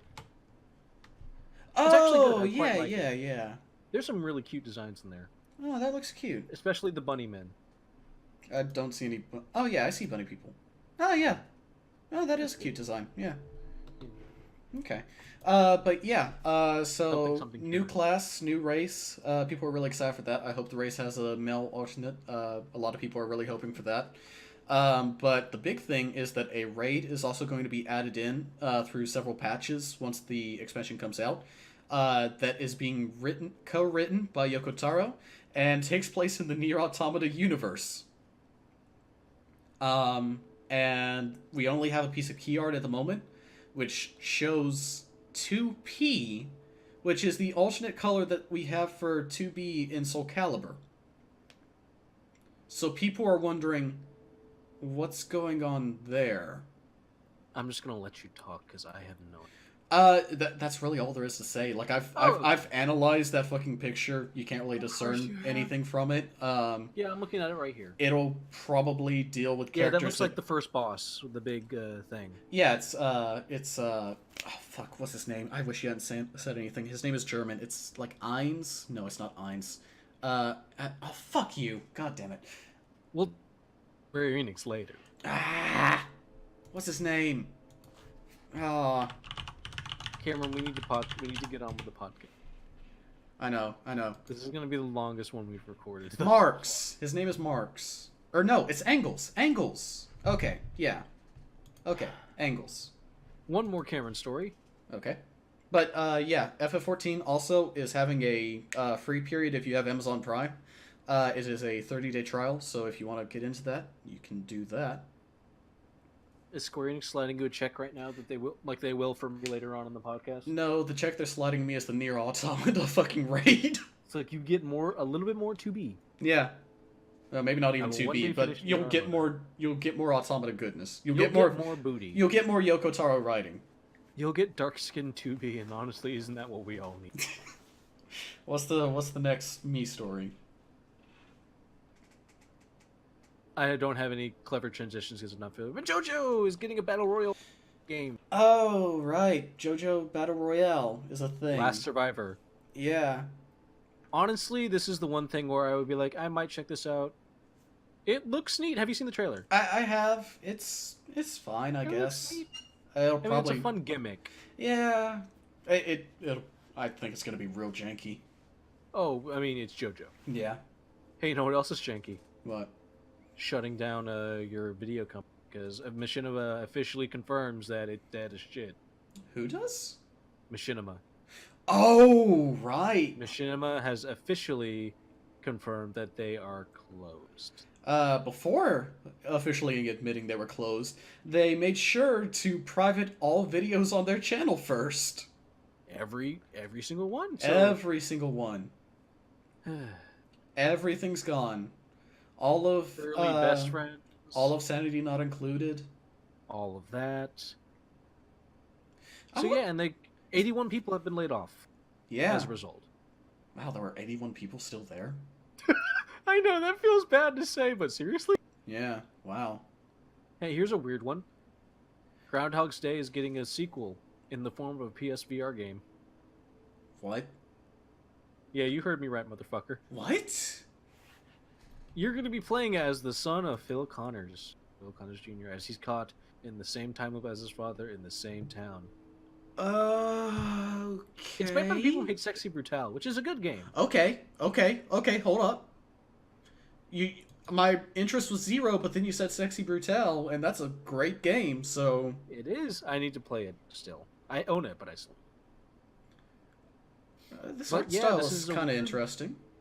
This is a weird ass motherfucking thing to just wake up to. He's like, "Hey, Groundhog's Day is getting a sequel, VR game." That's interesting. You know what else is interesting? What? Xbox Live might be coming to the Switch. Did you see this? What? Okay, so What? after this comes from a Microsoft submission to the GDC 2019 event. Okay, before you say that, I'm looking at this trailer for the Groundhog Day thing, and these are the most Sexy Brutale animations I've seen. Yeah. With the way the characters move. Yeah. Okay, so tell me But- about this. This session, there's a session application for the upcoming games developers event from Microsoft saying Xbox Live and Xbox Live, growing and engaging your gaming community across iOS, Android, Switch, Xbox, and PC.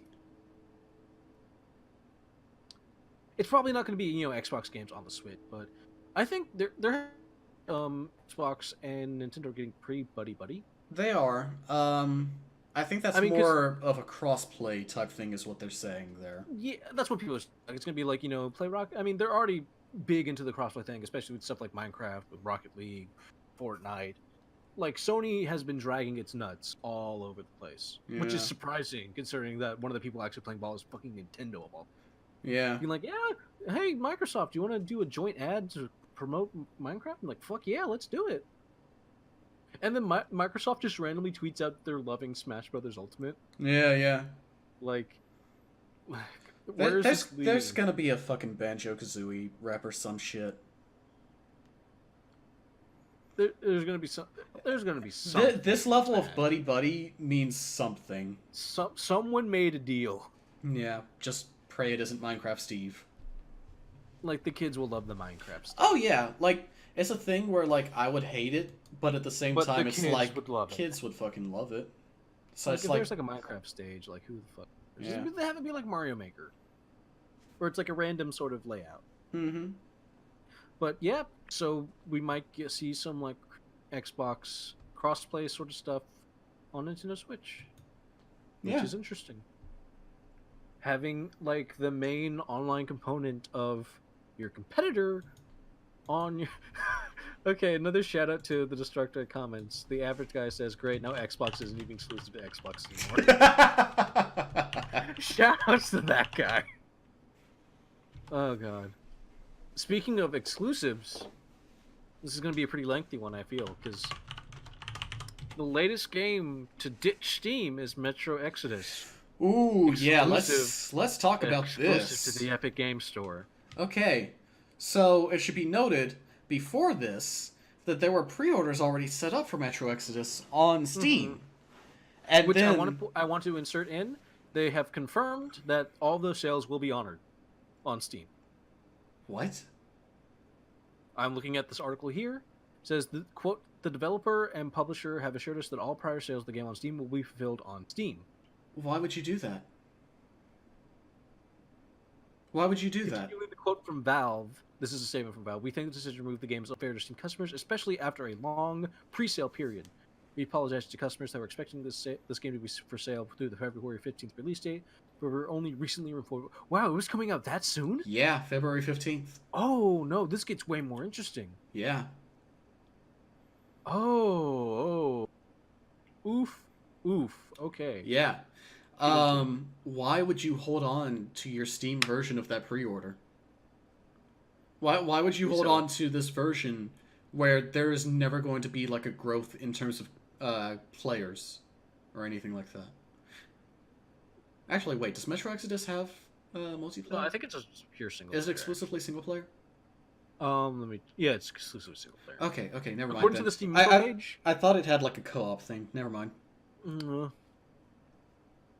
But that's nuts. Like, cause this was only announced like last week. Yeah, that and really it's coming is. out next week. But okay, it's coming out in like 2 weeks. Yeah, but the story gets worse. Yeah. I was gonna let you segue into that. Oh, I don't know what you're talking. Are you talking about like the publisher versus? Are you talking about like what Deep Silver said, or? I'm talking about what one of the developers said to people complaining about it online, which was, "Hey, you guys shut up. If you guys fucking try and boycott this game, we're never publishing to PC ever again." To which everyone went, "What the fuck?" Like, just one of the fucking developers was like that, and I think immediately, like the team like backtracked it, like, no, we're not that dumb. But yeah, no, a developer said a bad thing, and everyone was like, "What the fuck are you guys doing?" Let me see if I can find it. Because there's some confusion else, like who actually made the call. Because THQ Nordic, who is the main overseeing thing, they's like, no, that was their call. Coach Media and Deep Silver are the ones that said Epic Games Store. But like, we're supporting them. They're still our developers. But that's on them. Yeah, I'm looking at it right now. for a developer who goes by Cynet, was apparently the one who said it on a Russian gaming forum. Um, he said, if all PC players announce a boycott of Metro Exodus, then the next Metro, if it happens, is definitely not on the PC. And then the publisher was immediately like, no, that's not. We're not saying that. He doesn't speak for us. And 4A Games was also like, someone's fired now, I guess. Yeah, no, that's. But if I was Valve, I'd be pissed. It's like, especially after being on pre-order. Oh yeah. For so long. Yeah, no. Like if this was like a week after the game is announced, like, oh, it's going to be Epic Games Store exclusive. Like, no, they've been taking pre-orders for like half a year, I believe. Yeah, like I almost never pre-order games, but this was one that I was looking at and was like, yeah, I'll probably buy that at launch on Steam or something. Yeah, no, not anymore. Yeah. Epic Games Store has been snatching things up. Yeah. Meanwhile, because what else? I haven't really like I've heard about them snatching things up, but I've heard less about that store than I have the fucking Discord store. Yeah, Discord store is kind of nothing. Yeah.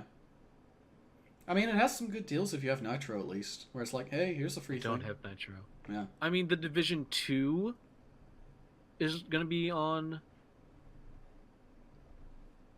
Division 2 is exclusive to Epic Games Store. I just noticed that Discord gave me Metro Last Light for free. That's a bit ironic. That's funny. Yeah. But, like... Valve has every right to be mad in this situation. Oh, for sure. Like, I mean, they still get to keep the money, but that's still, like, denying our customers, like, updates, and, like, they're basically saying, fuck off. Mm-hmm. Like, we're gonna release the game on Epic. Yeah.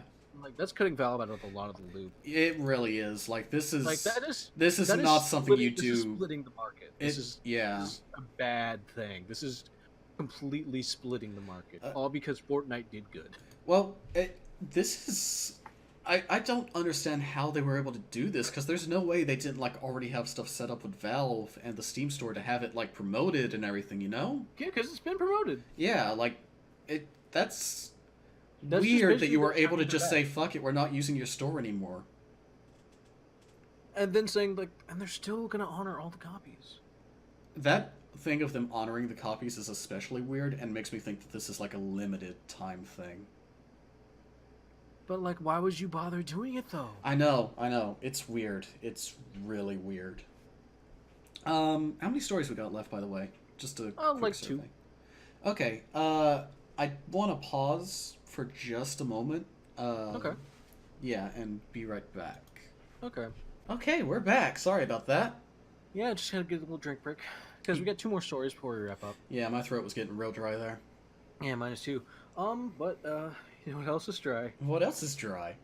Overkill's fucking dev team spirit.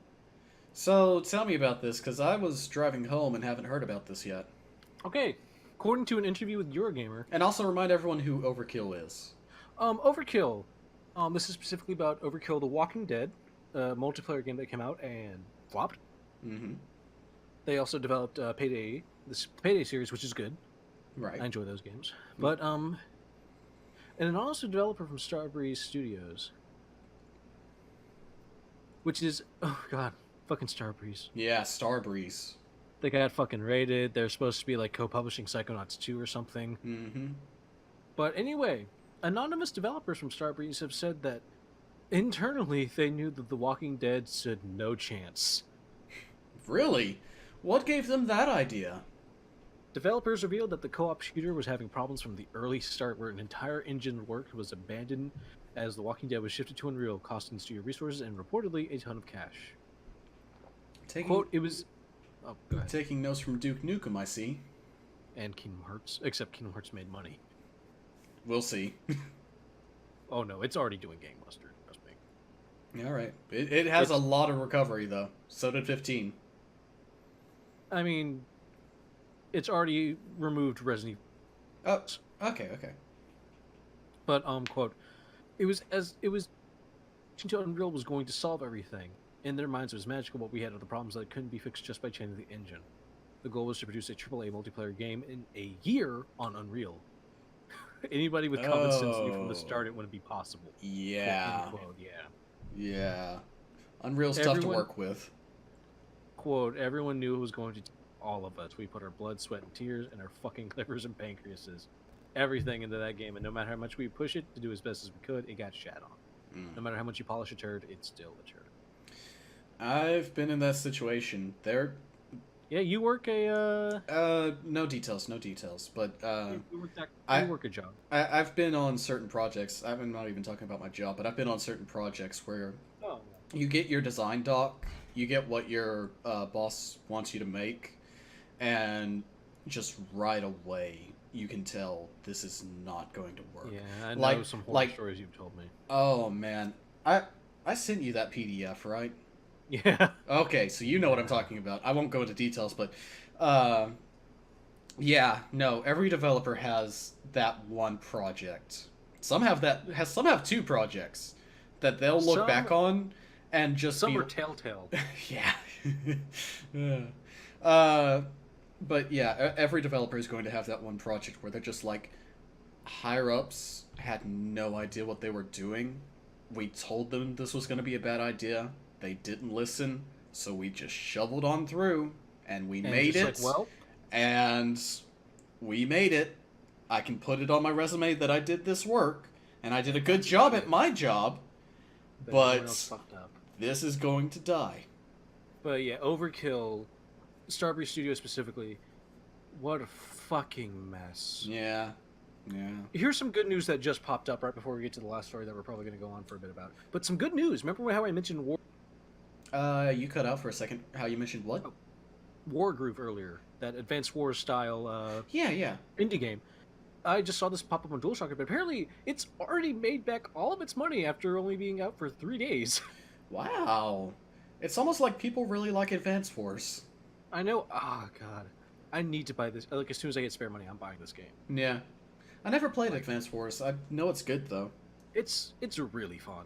Yeah. And this is like a mix of... Because it's like, Sword and Shield, like medieval fantasy. So it's a cross between like Fire Emblem and... Right.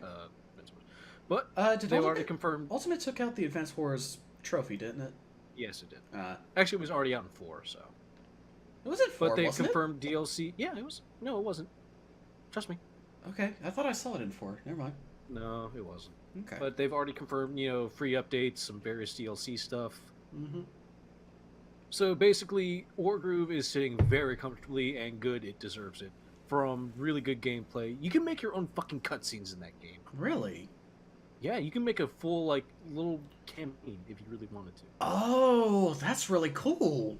Yeah, you see why I was excited about That's really cool. I didn't know about that. Like, especially after Tiny Metal came out, and it was like, it looked bad, and then it was bad, and I was just like, Wargroove, please be my savior. What's the name of the developer for Wargroove? Let's give them a shout out. It's published by Chuck... it's developed and published by Chucklefish, which is the Stardew Valley publishers. Oh, okay. Let me look up their itinerary, because they publish some good fucking games. Okay. Yeah, they made Starbound. Oh! I love Star. Oh, it's those guys. Yeah, they've only developed Starbound and Wargroove. Huh. But they're developing that witch game, the Stardew Valley style witch game, which I'm really looking forward to. Right. Oh, they published Pocket Rumble. Fuck me, did they really? They published Risk of Rain, and I fucking love Risk of Rain. Okay. So hi, slightly indie-er devolver. Like a much lighthearted. They have 17 employees. Holy shit! Wow, that is nothing. And you guys are. If any one of those 17 people ever listens to this podcast, give yourself a round of fucking applause. You guys make and publish fantastic games. I think 17 is the number of people that work for Limited Run.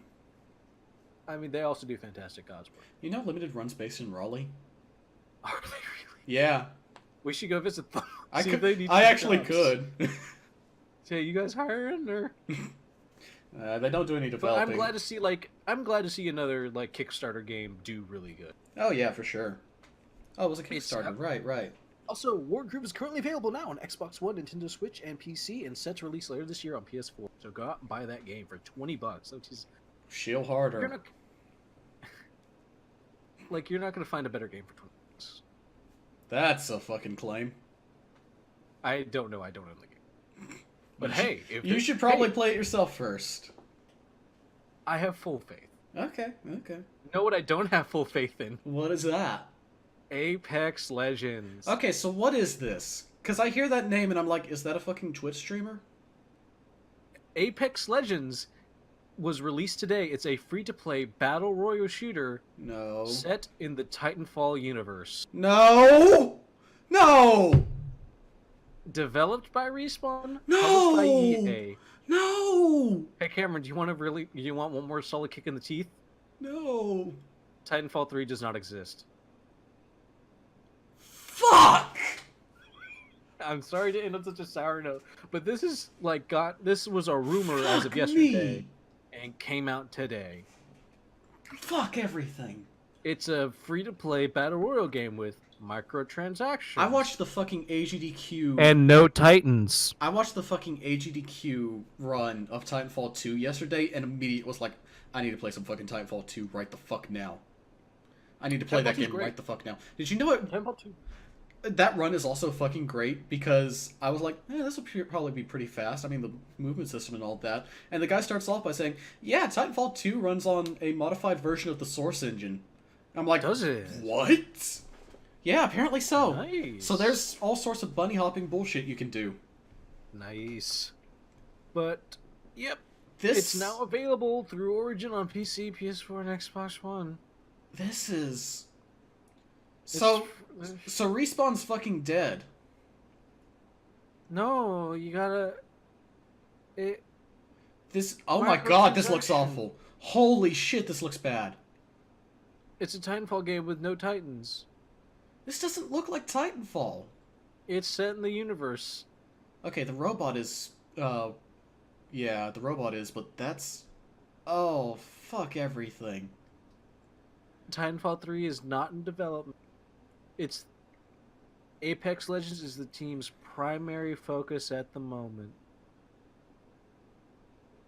Oh, this is the fucking worst. Also, that Star Wars game is still coming out, I guess, as Respawn. Wait, is it? I thought that got canned too. No, I guess not. I don't know. I thought EA canned the Star Wars game. There's a bunch of Star Wars games that came. Apparently not this one, though. I'm legitimately so fucking upset right now. What are you talking about? Titanfall lives on in the universe of Apex Legends. Oh, I'm so fucking pissed. I thought you knew. I didn't. I'm so sorry to deliver this to you live on fucking recording, but I thought you knew. I didn't. What's with this fucking trailer? Show me some fucking gameplay. It's a squad-based battle royale game, Cameron. I thought you liked Titanfall. I hate EA so fucking much. I hate EA so fucking much. I mean, it's not like the best part of Titanfall 2 is its really good single player. Fuck that. Oh, you just made it even fucking worse. Oh, fuck everything.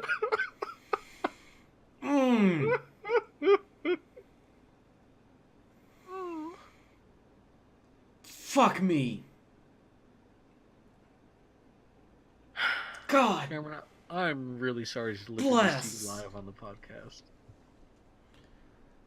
This is the fucking worst. For reference, Titanfall is one of Cameron's more favorite recent series. It's my favorite shooter campaign ever. Easily. Oh, yeah, I played Titanfall 2 and I was like, that's really fucking great. Fuck me. Yeah. This is the fucking worst. I'm so upset. What the fuck with that stylized trailer? Look at the screenshots. It looks great. What are you talking about? It looks like fighting tall. The screenshots are realistic though. Why does the trailer have like a cartoony style to it? Because fuck you, that's why. Because fuck you. And fuck you for caring about Titanfall. You actually really mess with your peeking when you do that. Don't do that. I'm leaning like an inch forward. I know. But yeah, no, that gameplay looks like Titanfall though. Look at that. She did the slide into the shoot bang. Let me see the. Let me see. I mean, it looks like it plays like Titanfall, except it's not a extremely tight, well written, extremely fun single player. I can't. I can't. Battle Royale though, it's a hot genre. This is so bad.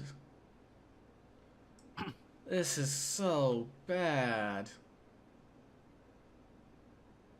Alright, so that's news for these 2 weeks. Man, way to Fucking end on hell, what a bummer to end on. I legit thought you knew, dude. I'm sorry. I didn't. I Oh no. This is the worst.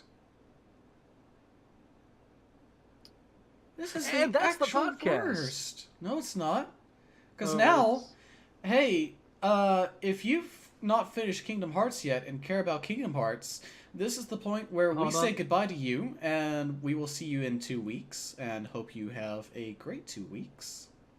But for those of us who don't care or have already beaten it, we're going to do a full out, balls out Kingdom Hearts 3 spoiler cast where we're going to be talking about every aspect of the game. Mhm. So if you have not yet finished it or haven't even picked it up yet, go ahead and just kind of click off. No one listens to this podcast anyway, so I'm not too concerned about it. Mm-hmm. And we will start talking about spoilers in 3, 2, 1. Large enemy approaching. I can't fucking believe Braga's looks too. I can't believe that Kingdom Hearts 3 is just Dark Souls. And I've officially started my recording, and for my purposes. Uh-huh. I can't... But welcome to the Kingdom... Well, officially welcome to the actual Android's Kingdom Hearts 3 spoiler cast starring the guy who has never touched a Kingdom Hearts game, Cameron. Hi. And the guy who has played every single Kingdom Hearts game on launch, me. Yeah. So you'll I want recall... to talk about... You'll recall that fucking... I started out by just fucking spoiling myself on the entire thing at what was available at launch. So that I could, like, protect you during your streams and stuff. Yes. Well, I mean, I never looked at the chat during stream, so I think right. that also helped. But I did sneak in a little thing where I kept posting an image over and over again of the fucking... Yeah, of the Dark Souls 3 box with Kingdom Hearts 3 as the title. Which I've never even played Dark Souls 3, so... It fits way too fucking well with the way that game ends with Xehanort talking about the end of the Age of Light with darkness surrounding everything. But I want to talk about everything else besides the story at first. Okay, yeah, let's talk gameplay. We'll get into it, because I'm going to go on about the story. Oh, I know you are. It's 11 o'clock. Kingdom Hearts 3 is one of the best looking games. Yeah. Mm-hmm. It looks fantastic. While the frame rate does suffer, it often goes like into the 40s. Oh, really? Yeah, frame rate is kind of inconsistent. There's an option to have like a smooth frame rate. Right, you went for pretty instead of smooth. Exactly. Do you think I'm gonna miss any detail in fucking Gibbs's face, bro? Mm-hmm. Do you think I'm gonna miss any detail of Tia Dalma, bro? But Kingdom Hearts visually, there's a lot of tech at work. It looks fantastic. Yeah, like, 'cause every world has a specific like shader that changes Sora, Donald, and Goofy, Shake a Shot, into like to better fit the art style. Like when Sora goes to the Hundred-Acre Woods, his color palette kind of changes and he gets an outline. Mm-hmm. Like when you go to Port Royale, everyone gets like way upgraded. Like Donald has individual fucking feathers. Sora gets a gold tooth apparently. Yeah, he does to fit in with the pirate thing. Yeah, it's great. And he gets a little hat, and he gets a ponytail, and just visually the snow in Arendelle, the snow tracks. It keeps footprints stay. You haven't played God of War, so if Yeah. you haven't seen the snow physics in that game has some fucking snow physics. Like, Kingdom Hearts is a visual powerhouse, I think. Oh yeah, It for looks sure. fantastic. The facial animation specifically, we have gone leaps and bounds ahead of what we had in Kingdom Hearts 1. I'll be honest, from an outside perspective, the thing that just blows I'm sorry, what'd you just say? From an outside perspective, the thing that just... Outside perspective. Whatever. Okay. From an outside perspective, the thing that just keeps blowing my mind every time I watch it is any footage of the Toy Story world. Where it's just like, oh, we're just at Pixar level now. At real time rendering. Okay, for those of you who don't know, they basically recreate the Let It Go sequence in Frozen. Yeah, they do that too. They basically just recreated an engine, and I literally thought they just took the clips from the movie. Yeah. Like, that's the level of visual quality we're talking about. Apparently there's like a frame where like a animator's name pops up for a sec. I don't know. It's only in the international versions, though, for some reason. Weird. Yeah. But, like, I literally... Like, during the Let It Go sequence, like... Because it's all Elsa, because of course it is, because it's Frozen, because it was the biggest fucking moneymaker Disney's had in... Yeah. I actually have a question about that. Sure. Did it feel shoehorned in? No. It didn't? Okay. Like, in terms of story, no, it didn't feel... Because that's the one we'll get into, is, like, every world has a reason as to why they're going there, for the most part. But... Right. Visually, like, the detail in, like, Elsa, she looks like they just kind of ripped the model from the movie. Yeah. Toy Story, they look like they ripped the models from the movie. Mm-hmm. Monsters, Inc. Not as good as... I would say they don't look as good as they do in Monsters, Inc. But when was the last time you watched it? Like, fair. But, like, the fur, mostly, I think, yeah. is what gets... It's always fur, because there's no way it's going to look as nice. But, like, and to go with that, the way that the every world now is so massive in comparison. There's an alternate universe where we got an Incredibles world. I would have... Shut up.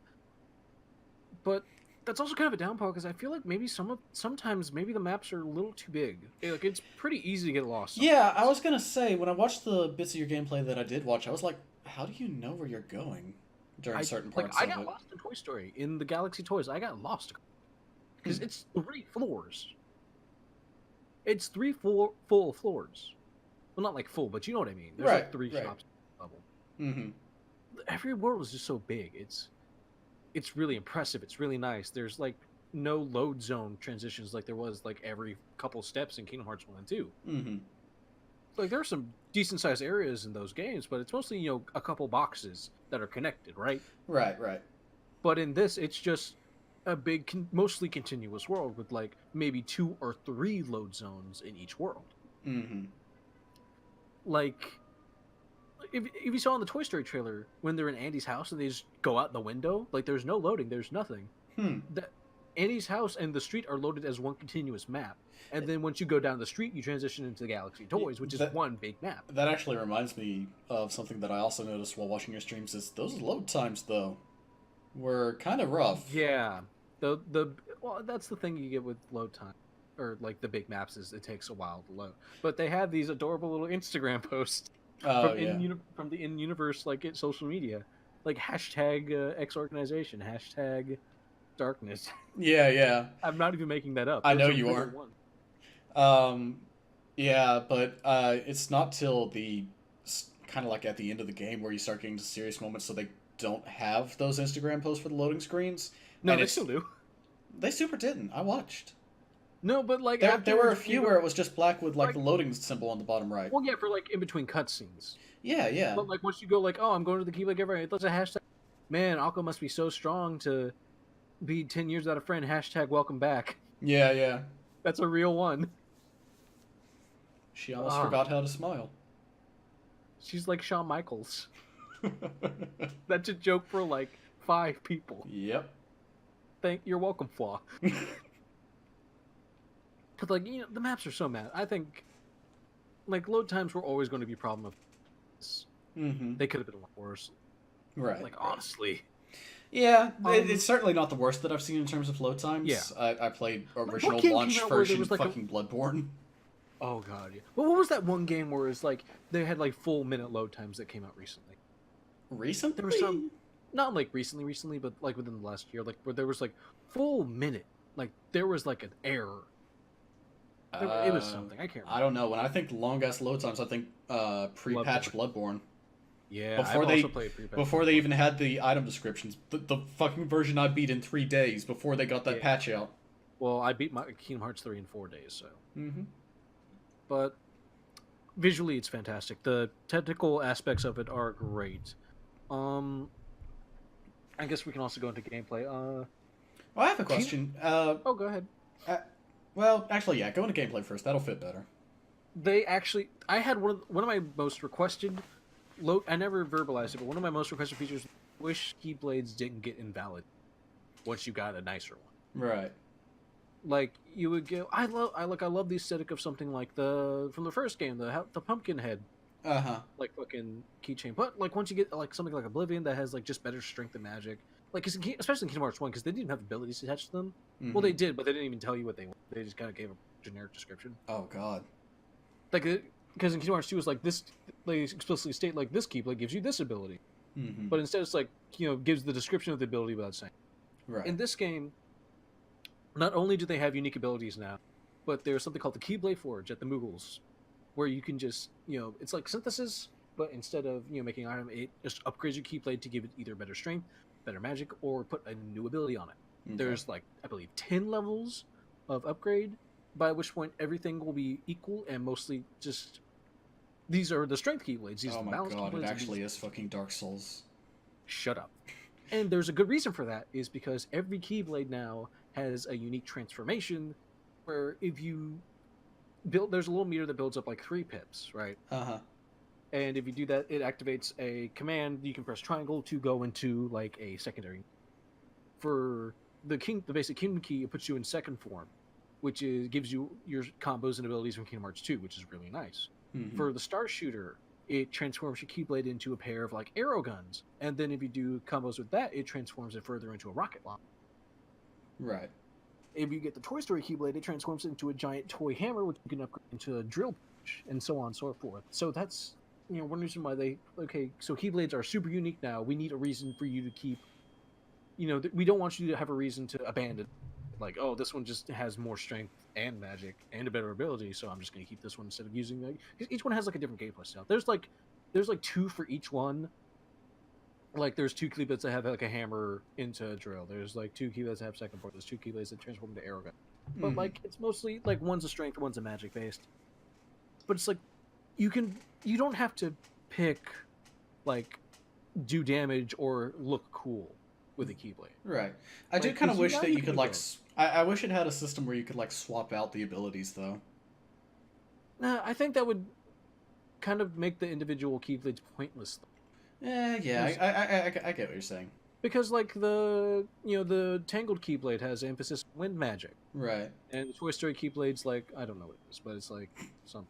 Right. I need to look at the abilities. I forget what they are. But like they're like all Keyblades are now worth using if that's your style. Okay. Like I've been using the. I saw you kept using the Tangled one, like it had a magic refill on it or something. No, it had a great magic stat and an arrow boost. Oh. And it gave it gave me free access to the arrows command, which normally you have to do like 5 arrow spells in one combo. And I'll just give you for like 3.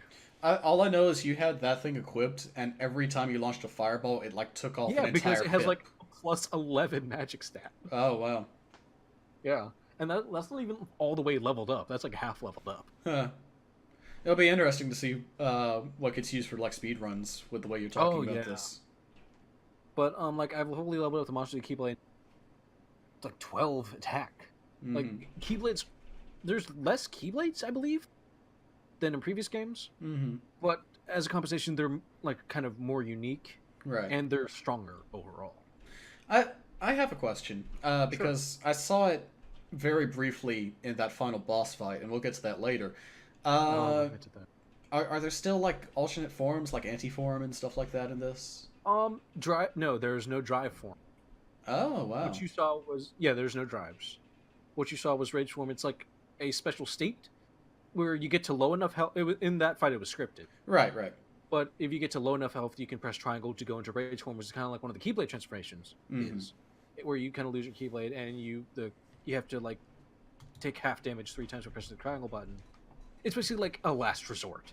You don't want to be in rage form. Okay. Like the way they did in Kingdom Hearts 2 is like because drives are so good.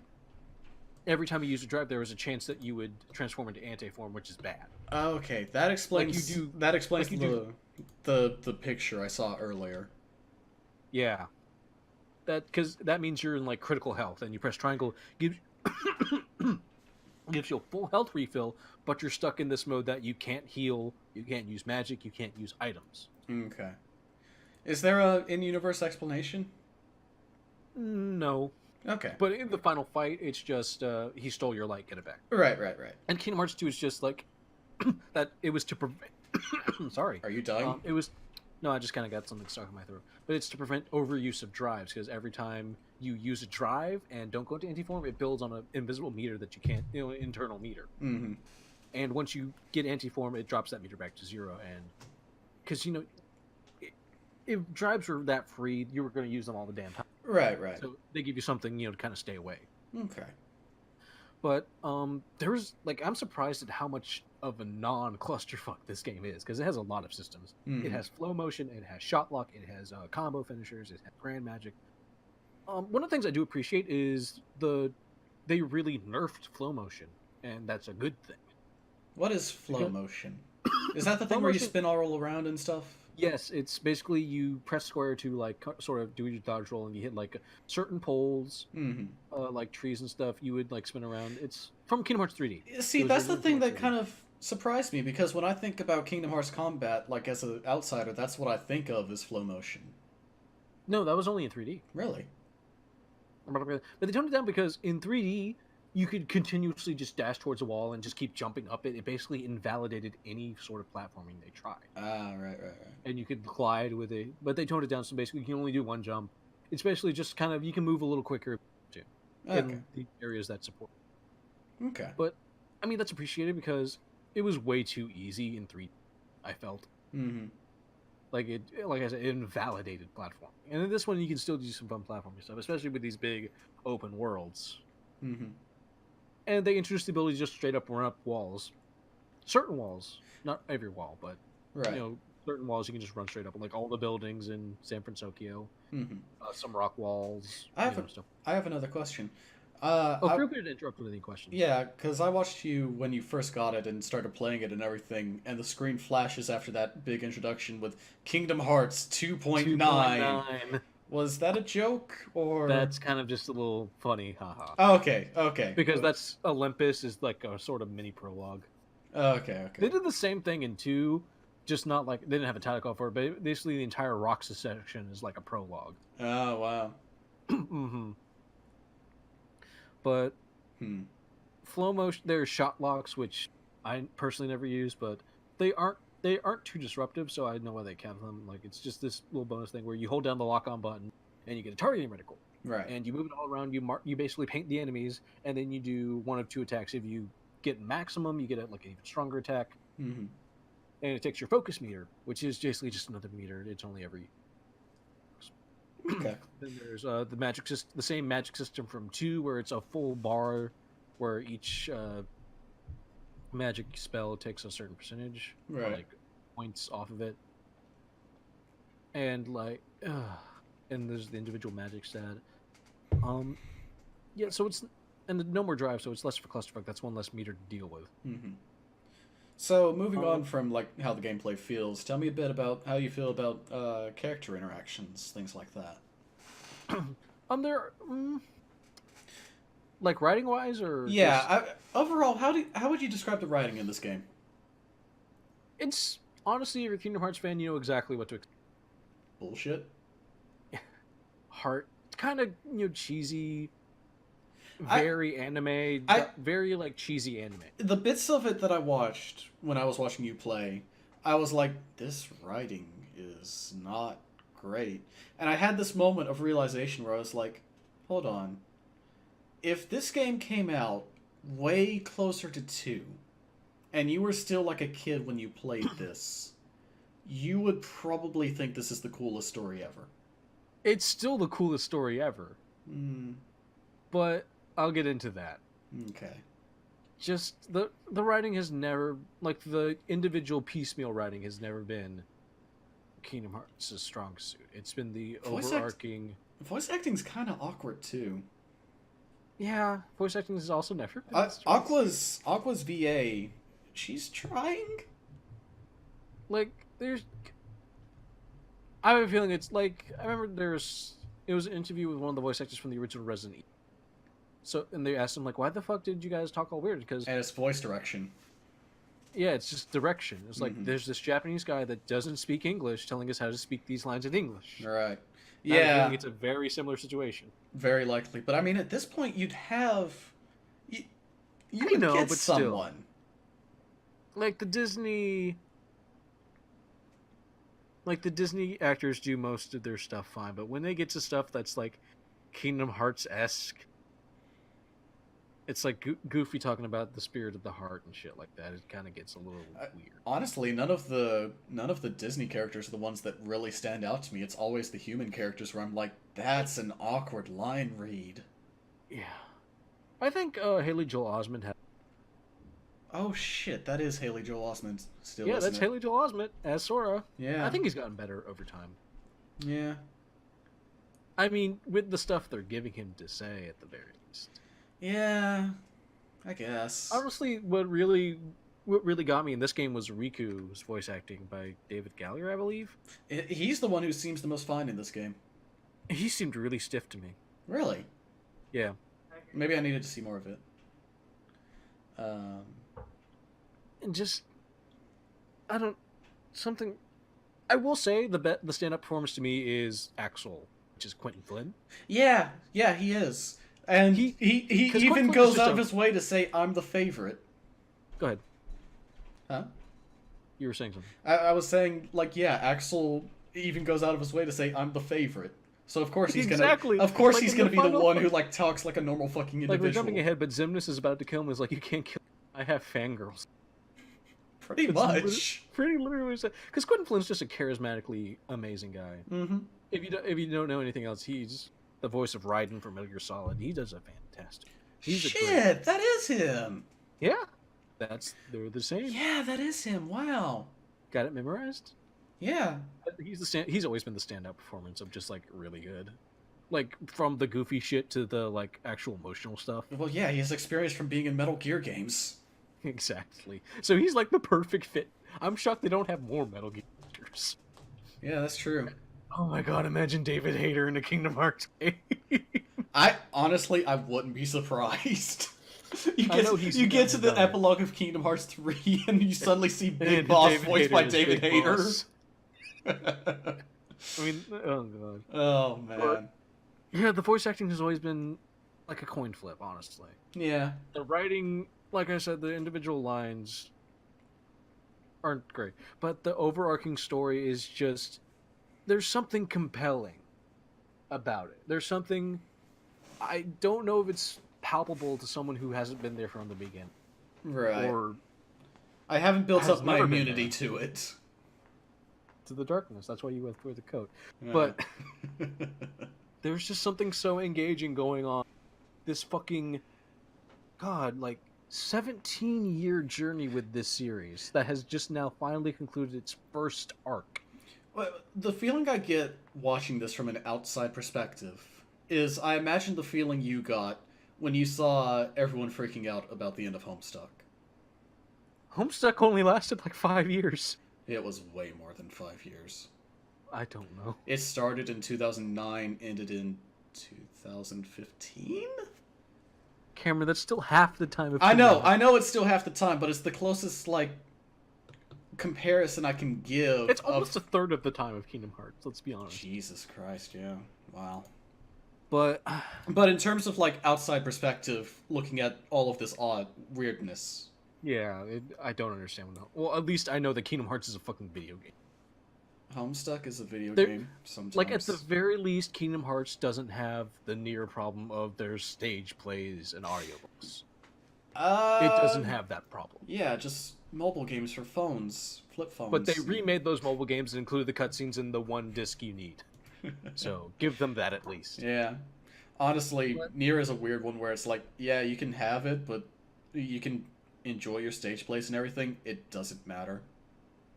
But to sum it all, Kingdom Hearts plays fantastically. It's still Button Mash City, of course, but it still feels great to see all this cool shit. The magic system, the shortcuts especially have been improved because there's now 3 levels of, there's 3 different little mini shortcut menus that you hold down L1 and you go up and down on the D-pad, and you get to, so you basically have 12 shortcuts now, which is great because there's a lot of magic and a lot of items you can manage. Right. Links are good. There's only a couple of them, but they're all interesting and really cool. Like Wreck-It Ralph is a summon. Does a single Square Enix character show up? Besides We'll the get to Noogles? that in the story. We'll get to that. We'll get to that in the story Okay. because I still want to talk about exclusively not story parts. Okay. We just need to focus not so much on the gameplay, I think. Yeah. What do you mean? Well, in terms of the very minute details of it. Cameron, this is a spoiler. We're going into very. All right. Let me talk about Kingdom Hearts. Goddamn you! Okay, you've had 13 years. I'll give you that. I've had 13 fucking years. Okay, but every granular detail feels really good to play. The flow motion is no longer obtrusive. I think it flows a lot better in flow motion. Right. Actually, how Sora's long controls has are this a been little officially goofy. in development? Probably since 2013. What, 2013 or 2015? 2013. 2013? 2013, yeah, I think so. Yes. So, and then they had the whole engine shift, partway through, Yeah. and just all that. And the game coming out that good after that is a testament Yeah. to I don't know what. But Mm-hmm. it feels good. It plays good. I think having fewer worlds and having them be bigger overall and more story based is good. However, I feel like it's kind of obvious to see some padding in some places, like having to find the crabs in Port Royale for a bit in the Pirates of the Caribbean world. Right, because A bunch of random stuff in Big Hero 6 where you just fight the same thing twice. Right, because earlier, I remember you had been playing the game on stream for about 22 hours. And Yes. after that point, you texted me in Discord. The story is really starting to pick up now. Basically, the first... every Disney World is kind of acting like a soft recap. That's... It's only after we get past the Disney Worlds, which we start That's not do- great sounding. I mean, it's half soft recapping, half something's happening. We'll get into the story stuff, but the way it's paced, definitely, it's very backloaded. How many times is there confusion over the box? No one's really focusing on the box except for Pete Maleficent. We'll get into the box. I have some things to say about the motherfucking box. Okay. But, like I said, there's obvious padding to, because they need to pad out. Well, they did, but, they wanted to feel like every hour, every world is now a full, hour and a half long. Mm-hmm. Which is a major step up from, the half hour in previous games. Because in 2, the way they did it was they made you revisit most of the worlds a second time. Right. After the halfway point. It's you have one through the world, you go through basically the story of the movie. Except some of them are I appreciate the fact that some of these are sequels. Mm-hmm. Essentially. Big Hero 6 definitely feels like a sequel. Right. Because this is kind of getting the story aspect, but Big Hero 6 is dealing with the aftermath of the movie, where the original Baymax comes back, and it's oh shit, they're using him as Heartless. Mm-hmm. And then you free him, they build him a chip, and now we have 2 Baymaxes protecting the city, and that's awesome. Right. That's fantastic. And Toy Story, where it's kind of in between, where it's Toy Story made no fucking sense. Yeah, Toy Story seems like the one that I have the least understanding of what happens. But the fucking scene of Woody just stepping up on Xehanort and just saying no one ever loved you and it shows. You have less inside of you than a toy. That was a fucking great moment. Like Sully just picking Okay, up Ventus. the one that I have heard nothing but praise about is the one with Sully. Sully sneaking up behind Ventus and yeeting him into a door. I need to see this. I need to watch this scene real quick. You do need to watch that. Yeeting him into another door, yeeting that door into another door, and then shredding that door. That was amazing. All right, let me watch this scene real quick. You keep talking. You keep talking. But just like great little moments like that. That's fantastic. Mm-hmm. Also, look at the one with Woody at the end where he's like talking to Xehanort. Oh no, I've seen that one. I've seen that. That's great. And like every world has at least one of those, I'd say. Like, okay, maybe not Frozen, but gameplay wise, still I'm trying to focus on gameplay. It's a Kingdom Hearts. What more do you want? It's a full-fledged sequel to 2, specifically. Introducing elements from Birth by Sleep. There's some elements from 3DE. Luckily, there's no elements from 385 over 2 days, otherwise the next 25 fucking years. Because that game took way too long. Yeah. Because you had to play like 385, almost 385 individual. 58, what the fuck am I doing? Anyway, that's all nice and great and wonderful. But that's not why we play Kingdom Hearts for the most part. The reason most people play Kingdom Hearts is for this fucking Kutso plot story involving Disney and these weird ass Final Fantasy sometimes characters.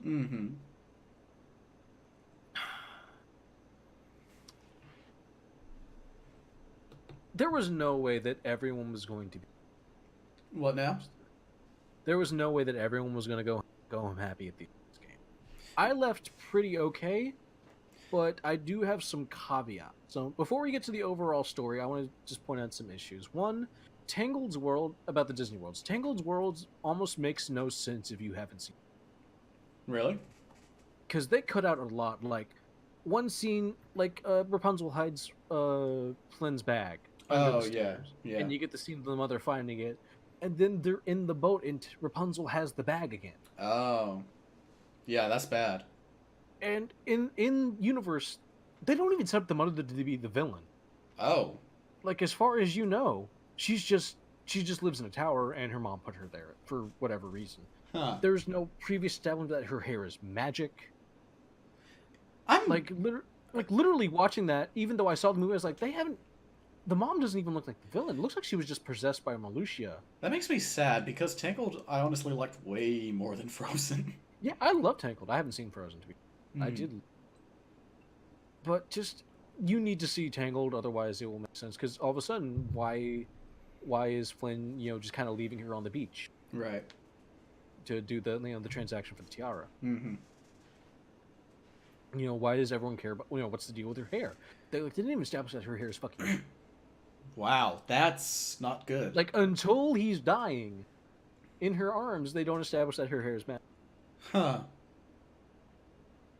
That's bad. Yeah, Tangled is a mess if you haven't. Like, I was talking my sister through because she was like, what the fuck is going on? Why does she have the crown now? Let's see. Twilight Town was... I don't like Scrooge's new voice. It just kind of sounds off. It's not often that I prefer... Oh, well, I do, but I'm not saying that it should have been David Tennant. I'm saying it sounds just weird, kind of, because it's not the original guy. Right. And it's not David Tennant, who I've grown used to and I really love on DuckTales. Everyone watch DuckTales, available on the Disney Channel. That show is fucking great. They never call Remy by his name. What? They always call him Little Chef. Does Remy talk? No, he does not talk. To be fair, he only ever talked in the movie to other rats. True. He never verbally communicated with the humans. Okay. But still, I would have liked having, Patton Oswalt come back, record a couple lines. Yeah. I mean, I get why he doesn't talk, but I still would have liked him. Like, fuck it. It's Kingdom Hearts. Let him talk. I think Patton Oswalt would have certainly fucking signed up. I mean, Patton Oswalt does a ton of shit. Yeah, he does. He seems like a cool dude. I think he's been in video games before. I mean, probably. he's done a lot of shit that we can't even get into because we don't have the time. But they never call Remy by name. He never talks. Let's see. Patton Oswalt was in Mouse Hunt, wasn't he? I don't. Mouse Hunt. You ever watched that as a kid? No, Cameron. No. No. Let's see. Toy Story. Toy Story was good. No, that wasn't. I like having the little Square Enix joke, Tetsuya Nomura joke of the Varium Rex or whatever it was. Oh, you better fucking learn that name. Yeah, we'll get into that in a bit. I thought that was a cute little joke. Having Rex talk about Bahamut was funny. Yeah. And like they're from a video game, and that leads some fun. Yeah. Monsters Inc. was good. Randall, I'm disappointed you didn't get to fight Randall. Yeah. Because the boss of the Toy Story world's. Yeah. No, Randall, Monsters Inc. Oh, Randall. Yeah, sorry. Yeah.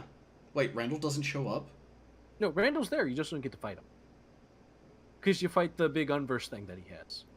Weird.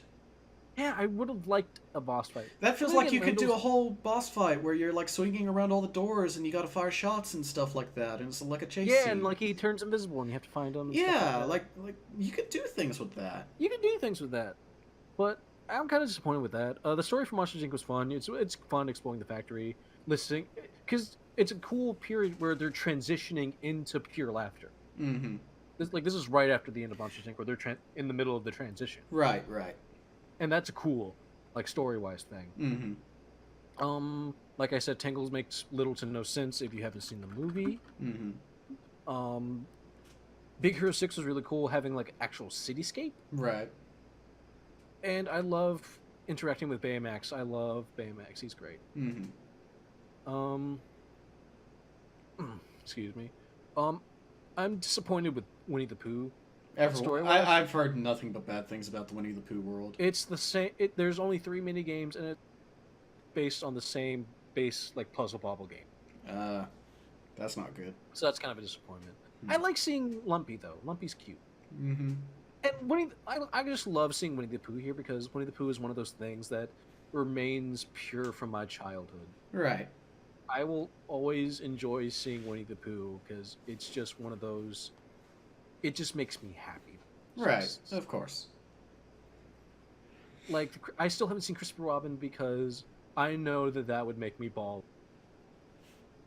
Because I just have those same feelings about Winnie the Pooh. Yeah. Of just being this older, cynical asshole. Mm-hmm. But Pooh remains like this pure joy. Mm-hmm. What else was there? Pirates of the Caribbean was cool. Hey, do you like Assassin's Creed Black Flag? Yeah, like, honestly, that looks like it could be its own fucking game. Oh, wait. Like, it's literally just Assassin's Creed for gameplay. Yeah. During the ship sections. It really is. Like I said, I never seen the Pirates movie it's based on, but it seems neat. It's based like on having, 3, like, isn't the it? weird it's based on 3 because 2 was nothing. Okay, so I watched you play a little bit of that. What do you think happens at the end of 3? Will Turner is basically kind of undead. He becomes the new Davy Jones. Yeah. That's Okay, so he's the new Dutchman. Okay, because it seemed like when I watched you play that part, like I was like, if you don't know about this is probably really confusing, kinda. No, I think they explained it well. It's like because Jack has a line, or Gibbs has a line like, ship has to have a captain. Yeah, she has to have a captain. Yeah. And like I saw him get stabbed. I was like, oh, that's cool. He's now kind of like a sort of ghost undead thing. No, he's still alive. Is he? Yeah, him and because there's the whole thing of he can visit land every. Yeah, it's like 10 years at sea, 1 day on shore. And him and Elizabeth super have a kid. They have a kid. Oh, so okay. Yeah, no, there's a so scene that was not in the original release of the movie when it was in theaters that later got shown, where he pops back up and there's a fucking kid. Oh, okay. Wow, yeah. Okay. Okay, so yeah, I guess I did miss a little bit of that. Yeah. I thought it was just like a kind of a lich sort of thing. Yeah. It's Davy but Jones. It's sort of his a lich type Disney deal. World. But in terms of the overall Kingdom Hearts story, we knew going in that this would be the end of Dark Seeker Saga. It's the end of the Xehanort trilogy. The Dark Seeker Saga. Is that not what Xehanort is? That's Xehanort. Yeah. Let me talk. Okay. I will, But because we- this we is knew going shit. in- This shit's confusing. We knew going in that this would be the last of this story arc. Like the Cell Saga, the boot, whatever. Right. But in retrospect, this makes Kingdom Hearts Cross the mobile game. This makes it nothing but foreshadowing for Kingdom Hearts 4. Because Yeah. the Master of Masters, his box, Luxu, Pete and Maleficent this whole game are kind of unrelated to what's going on for the most part. I thought they said we would figure out what was in the box this game. They heavily implied it. But no, we don't see what's in that fucking box the entire game. No, let's establish what we're talking about. Okay. So, during the epilogue of the game, we get to see a hooded figure, in the organization coat, which is Luxu, the sixth apprentice to the master that was told to just fuck off with a box. Mm-hmm. Like, the master told him, shit's gonna go down. What game was the box established? The mobile game Cross Union. When was that? Like 2012? Jesus fucking Christ. Yes. So basically, the master told Luxu, "Yo, some shit's gonna go. I've seen the future. It's all in the Book of Prophecies, which tells the future. Has every bit of the future detail." He's like, "This book tells me like there's gonna be a big ass war. You're gonna fuck off with this secret box full of secret shit, and you're just gonna be a neutral party and just kind of observe and make sure everything happens as according." Mm-hmm. Turns out, Luxu has been a bit busy because turns out Luxu is actually Braig. He is actually Zigbar. Yep. Well, I mean, we knew Braig and Zigbar. What? But that leads into the question, was Braig... Because it's not explicitly stated, is this body surfing, or is he just kind of finding new bodies as he goes along? Like, was Braig a real person before Luxu happened? Or was it just a name he made up? I am glad that at least in the game they do give the hint towards it just a little bit. Where you don't see him fucking zone out like the others fucking do when you kill him. Yeah, because Zigbar was one of the 13. Right. And, like, for every other... Spoilers, you fight all the 13. Yeah. Well, I mean, we're getting way into spoilers, but basically, everyone in the organization fight at the very end kind of has this moment of looking into it, like, has a moment of reflection as they pass. Why did you join the organization, Zigbar? Because I I wanted... Because I'm a dick. No, he says, because I was promised a Keyblade. The old man promised me his Keyblade. Mm-hmm. And boy, did he get it. He got his own Keyblade back. Yeah. Because the Master Keyblade was originally Master's, and then he passed it immediately to Luxu. Mm-hmm. And it's been passed year and year and year and year, till finally bringing back to Zigbar. But that's getting ahead of our. Let's take it all back. Fucking Let's take hell. it. We're gonna have to take it back a few times. We probably are. Let's go in order. So, Kingdom Hearts 3 starts off. You're Sora going to Olympus to get your strength back. Spoilers, you fucking don't. It's just like, You gotta level up. Fuck you. Fuck you. Basically, the power is, inside you somewhere, and you just gotta figure out how to get it out. Mm-hmm. Meanwhile, Riku and King Mickey go to the Realm of Darkness because they know Sora's an idiot and will get himself killed if he goes by himself. So they go, team up, but they get their asses kicked and they go, shit, we gotta get back. We gotta, regroup. They get some new ass, Keyblades. Riku gets his big fucking car key. Mm-hmm. The key to his, Hunt Prius. And they go back and they get fucked up again. Uh-huh. Then, in the You middle of play it, as we Riku, see... don't you? Yeah, there's a couple sections where you play as Riku in the Realm of Darkness. That's cool. That's cool. We'll get into another cool part later. But, so basically what they're going, while they're in the Realm of Darkness, they're trying to find Aqua. Mm-hmm. They get a signal of Aqua. King Mickey's like, I feel her. She's over here. Mm-hmm. They go to the famous, the beach side. Right. That's been in almost every game, the one where Aqua was left at the end of Point 2. The inverted Destiny Shore or whatever. Yeah, apparently it's connected to Destiny Islands. Because that's what fucking Ansem says. This is connected to Destiny Islands, blah, blah, blah.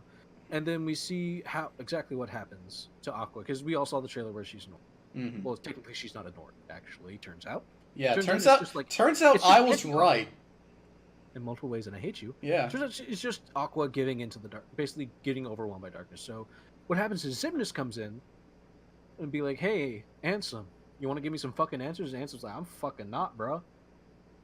And then he's basically, and then Aqua tries to defend him, and she gets her ass kicked because she lost her Keyblade, and she falls into the water, gets surrounded by darkness, and Xemnas kidnaps Ansem. Right. So Aqua gets basically like Anti-Sora, gets corrupted by darkness, and is Anti-Aqua. Basically, she's called Anti-Aqua. So it's a Takanuva situation. I don't know what that means. In the 5th generation of Bionicle, there's a scene where Takanuva gets corrupted by. Shut up! I heard the word Bionicle. Officially shutting you down. But this is actually just like that. Shut. Okay, so basically, and then that sets up Aqua, Anti-Aqua, and so Xemnas has Ansem the Wise, and he's kidnapped. But Hayner, Pince, and Olette, who are trying their best to help because they're like, well, Roxas was our friend in this other world, apparently. No reason we can't be friends in this one. Which is, a nice sentiment. They're like, yeah, we'll help you guys out. They see that Ansem the Wise is kidnapped. Okay. Because Pince is currently helping out Ienzo, who was a former member of the organization, because, he wants to atone for his sins of the past, because he was tricked, basically. Because Xemnas basically lied to everyone. And he was just a kid at the time, also, so that is also a good reason for him to, push back. But for no reason, I guess, for they're honorable people in real life. But, Dylan and... Okay, no, I'll just say they're nobody names, because that's a lot easier. Lexi, I don't know how you pronounce it. Lexius and Zaldin, who were the guards of the castle, they're just helping you out. They're just, doing their job as the guards. Right. They don't even talk once. Wow. And then we have Ienzo, who was his basically tiny baby apprentice at the time. And so he's helping out Chip and Dale, find the secret data hidden inside Sora that was put inside Sora by Ansem the Wise while he was under. And then we figured that out and coded in 3D. He said that, and then also. So Ienzo and those two guards are helping out. Then Ansem the Wise get kidnapped, and Hayner, Pince, and Olette basically distract Xemnas long enough to get Ansem the Wise out of there. But when Hayner's about to get his shit kicked in, he gets saved by some Dusks, which are nobodies. Right. And they get to the tunnels. Turns out those Dusks were from Vexen, who was not one of 13, but he and Demyx are being kept around as spare bodies. Right. Just in case. Right. But Vexen comes up, he's like, hey, because I was a double fucking agent the whole time. The whole time, to atone for my sins of the past. And Ansem's like, yeah, okay, sure. And it's important because Vexen is the one in charge of the replicas. Yeah, that checks out, I guess. Fuck it. And like I told you, I thought this was going to be like a triple cross. But no, it turns out he's perfectly legit. And he convinces Demyx to help out, and he delivers a body for him. A replica body. Right. And then Demyx just disappears out of the game because he's done. And then it's said that the orders to help out the good guys came from someone else. Turns out that was Syx. Right. Because he's one of the main 13, he couldn't get away with sneaking off on his own. Right. And because he still wants to be friends with Lee, and he's in the middle of it isn't a great deal. I just kind of want to hang out and eat ice cream. Yeah. So he instructs Vexen and Demyx to, deliver a body for Roxas to them. Because what's one point in the game is they're trying to figure out how do we get Roxas back. Right. So this is probably very confusing to listen. Look at this! Redacted. Every time I do it makes me something that laugh. But fucking hell. That's the fucking worst. Turns out Vexen was a double agent and is helping out Ansem the Wise. Ansem the Wise, they get delivered back to Ienzo, and they have an emotional connection because, Ienzo was a kid when they basically ousted Ansem the Wise and took over. Right. and he was kind of like his dad figure. Mm-hmm. So it's a very nice moment that Enzo gets. Right. And then they figure out a body for Roxas. Well, no, we'll get to that later, but this is really hard to keep up with. So they're in the realm of darkness and trying to fix. Are you saying this is hard to keep up with? Shut up. Why would that be the case? So Riku and King Mickey get their shit kicked in again. Turns out Aqua is there. She's been corrupted by darkness, and it's like, you done fucked up, boy. And basically sends a demon tide after them, which is a group of shadows in the form of a big. I would just like to note that progressively for the last week since this game has come out, my fucking shitpost has gotten notes every day. The one of that image of Yinsid from the fucking Disney movie. And I've got the little tag at the bottom of it of, what the fuck do you mean she got Norded, you shitty little mouse? God, I hate that post. It's the best. I have more successful Kingdom Hearts posts than you ever have. That's because I don't post you shit. It's almost got 5,000 notes, Jesus Christ. So basically, after they lose contact with the King Mickey and the Riku, Sora goes, shit, we gotta go find him, and Donald and Goofy are like, you fucking dumbass, how are we gonna do that? So he lets his heart be his guiding key, and he opens a way to Destiny Islands, his original home, where he finds the Master's Keyblade on the beach. And he's just kind of pointing it, and it brings the door back. That was you remember in the original Kingdom Hearts 1, when you're going on the beach, like the night that shit goes down, there's a door in front of the secret cave.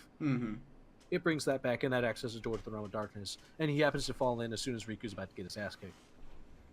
So hey, what did I walk into? Oh, shit. Hey, you got a 10. Nice. I was about to say, hey, you got kind of hotter. I've never seen a fan base be more, sad, yet also wanting to get stepped on. Oh, I still fucking love... What's that fucking quote you said? I said, and I quote, the Kingdom Hearts series went from vanilla to mind break real quick. And this is while I was driving, and I had to stop the car because we both were just crying with laughter. I hate you for pointing that out. It's not inaccurate. And I hate that. But anyway, Sora comes in and you beat Aqua in a cool ass fight. And I was crying during it because I don't want to beat up. But anyway, she falls and she gets antied, and they kind of, and Sora like at the intro of point 2 where she's in the water. Yeah, and reaching his hand out. They recreate that. Yeah. And then she wakes up Destiny Islands and she has this I'm actually back in the world of light. Holy shit. Yeah. And she just starts crying, and it's great because I love Aqua. And then she, Sora, Donald, and Goofy go to Castle Oblivion, which, as we know from Birth by Sleep, is actually the land of departure that Aqua changed up to hide Ventus. Right. So now they're going to she uses the Master Keyblade and she unlocks. So now it's the land of departure again, and the castle's fixed. And they go in. They find the throne room where Vin is, and they go to awaken him, but shit, Vanitas is there. Yeah. He got unneeded. Yeah. So Vanitas is there, and Aqua's like, stand back, boys, I fucking got this. Eat us the Vanitas. And you get...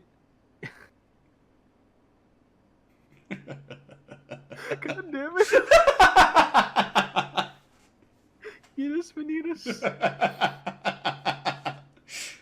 Anyway, Aqua's like, stand back, boys, I got this, and you get If Nomura was slightly more in touch with common slang at the time, he would have wrote that the fuck in. I mean, there's a smartphone in the game. I know. The gummy phone. Anyway, Aqua's like, stand back, little bitch, I got this, and you get to fight Vanitas as Aqua, and that was one of my favorite ones. Nice. Because Aqua was always my favorite in Birth by Sleep. I always loved playing her story. I loved the way she plays the magic-based style. And getting to play as her for that one sweet, brief little moment, was fantastic. She still had. I just touched her and I'm like, okay, I know exactly how this works. Oh, she still has Spellweaver. Perfect. They probably just imported her right from 2.8 or whatever it is. I mean, obviously. Yeah. It's the same engine, anyway, right? That was a fantastic little moment. Yes, it was. Well, no, actually, no. Because remember, they ported 3 over to Unreal. Oh, wow, okay. Yeah, there's probably some like code Probably they were someone. able to salvage or But something. but playing as Aqua in that little story beat was one of my favorite moments of the whole game because I Mhm. love Aqua, obviously, wifey. You think they'll make DLC for Aqua?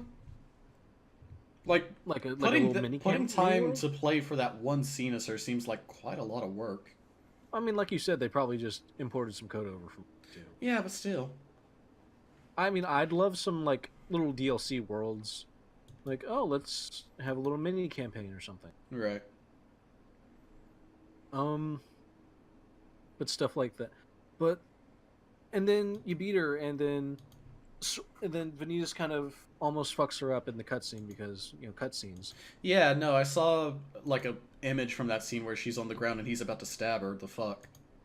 Yeah, I mean, it's not like she could have just cast barrier instead of just jumping in front of the fucking fireball. No, it's dramatic though. Yeah, I know it's for drama, but there's some things that bug. But anyway, Sora sees Aqua in danger, and that shock causes Vin to just pop out. That like awakens Vin because it turns out Sora had the power of waking time. He just needs to remember, and the extreme stress of the situation causes him to unlock Vin. Vin goes back to his body and and kind of scares off Vanitas. Okay. And then they go back to the tower and it's like, well, we got all 7 of you. Fuck Terra, I guess. I gotta be real with you. Everything about this story sounds like the rules are fucking made up. There's a fun fact about that. Which is? You know the secret movie at the end of Kingdom Hearts 1? Yeah, the one that looks like Nier Automata. Yeah, that was literally made up bullshit that they had to retrofit into the script for 2. Boy, we'll get to that, won't we?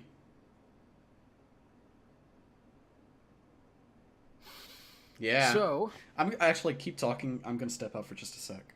okay. Keep talking. But so they wake up Ventus and they go to Yinsid's tower to regroup because there's 7. They have all 7, which is Sora, Riku, Mickey, Kyrie, Lee, Aqua, and Finn. That's their 7 because fuck Terra, I guess. So they're like, okay, everyone rest up. Tomorrow we're gonna go fucking fight them at the Keyblade Grid. And so, before we do that, everyone kind of gets a little scene of 2 of them get a little scene of prepping where Aqua and Vin kind of go out to the steps of Yinsid's tower and kind of reminisce at the sky and talk about how they're going to bring Terra back. Axel gets a scene, a really honestly well done scene of him sitting like that at the clock tower of Twilight Town holding 3 ice creams. And then Sayix comes in. And he's like, why the fuck do you have 3 ice creams, bro? And he's like, shut up, I'm going to kick your ass tomorrow.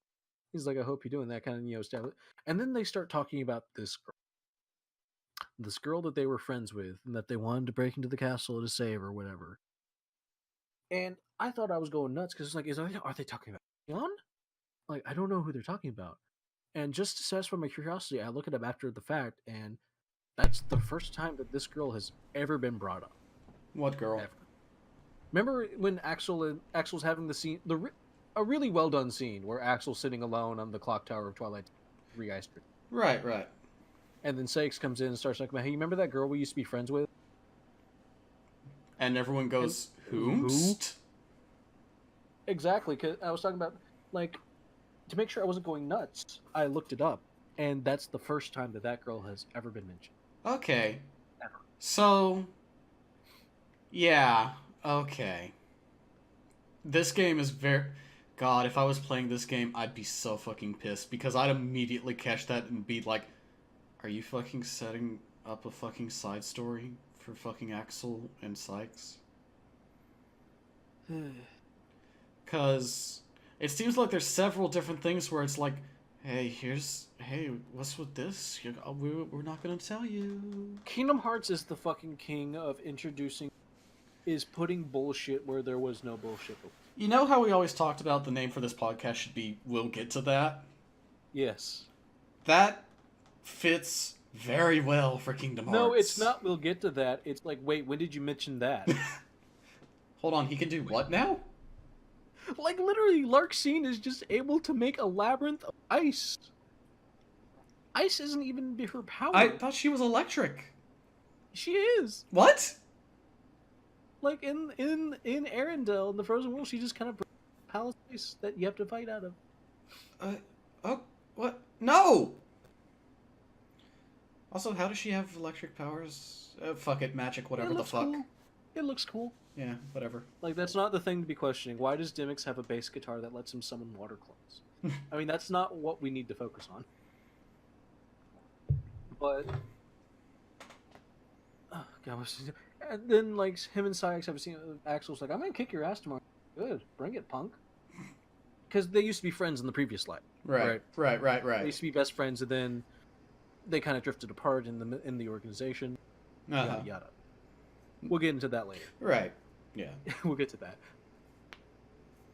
But anyway, so they have all these nice scenes of just them prepping for the last battle, and then that comes. They all go to the key they gave. They walk in. Vin and Aqua look off to the left and see Terra.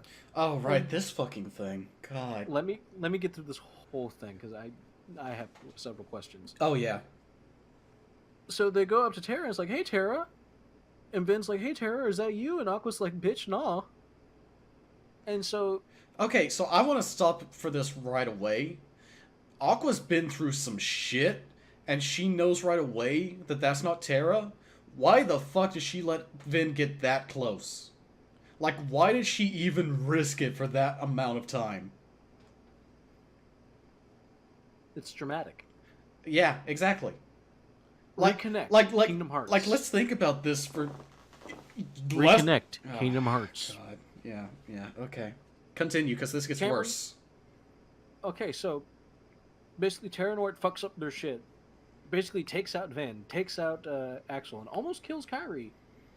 Except that Donald just jumps in and all of a sudden just can do Zeta Flare. Yeah. Which is like an nth level powerful magic. Explosion! It's basically Mega Man's explosion. So much so that he is basically falls over from exhaustion. Yeah. And then like a demon tower shows up and basically a demon tower shows up and takes out everyone except for Riku and Sora. What was with Aqua's reaction to that, by the way? I don't know. She just kind of looks at it and is like, oh god, what is... She's basically like, oh. Because, like, she sees it and immediately gives up.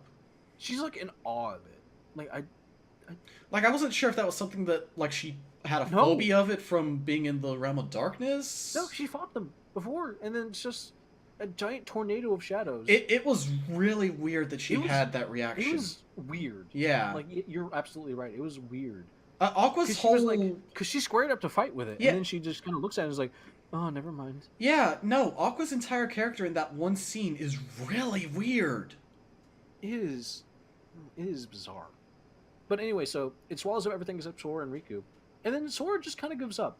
He just breaks down crying. Yeah. And says that they're all dead, even though there is no indication that they died. Yeah. Whatsoever. And he basically just gives up, and Riku basically is like, okay, bitch, I'm going to try to fight it.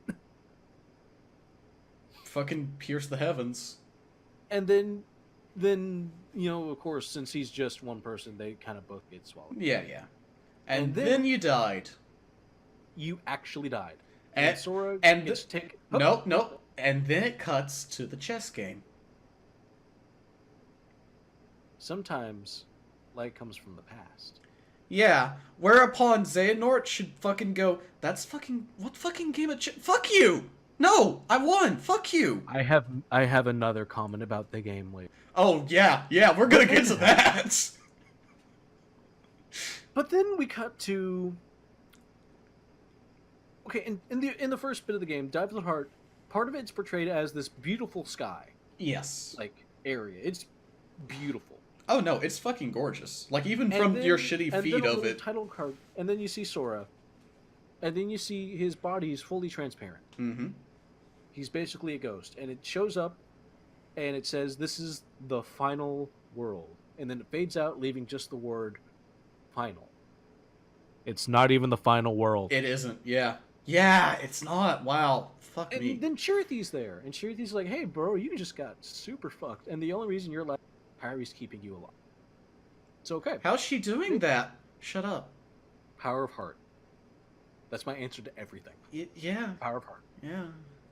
So, basically, Sora has to reconstruct himself spiritually mm-hmm. by just walking into copies of himself. Copies of himself. Yeah. And while you're there, you can just find other hearts that are kind of stranded in the final world, because this is a world between sleep and death. Did you look into who those voices are supposed to be? Yes, I did. Okay. I will get into those as we get to there. Okay. But basically, the final world is somewhere between, in the overlap of sleep and death. So there's a couple of hearts floating around in the world that are kind of lost souls, basically, and you can interact with these people. Mm-hmm. One of these is just Naminé. She's just there. Yeah. Which is kind of just weird and funny to me that Naminé just happens. She's like, yeah, I'm here. I'm gonna help you guys if I can. I'm gonna see if I can find Terra for you guys. Thank you, but that's not the real thank you. That's not the real thing because Sora wants to thank Naminé in person. Right. Which is nice of him because they are also working to bring Naminé back because Kairi feels like she deserves her own life. Right.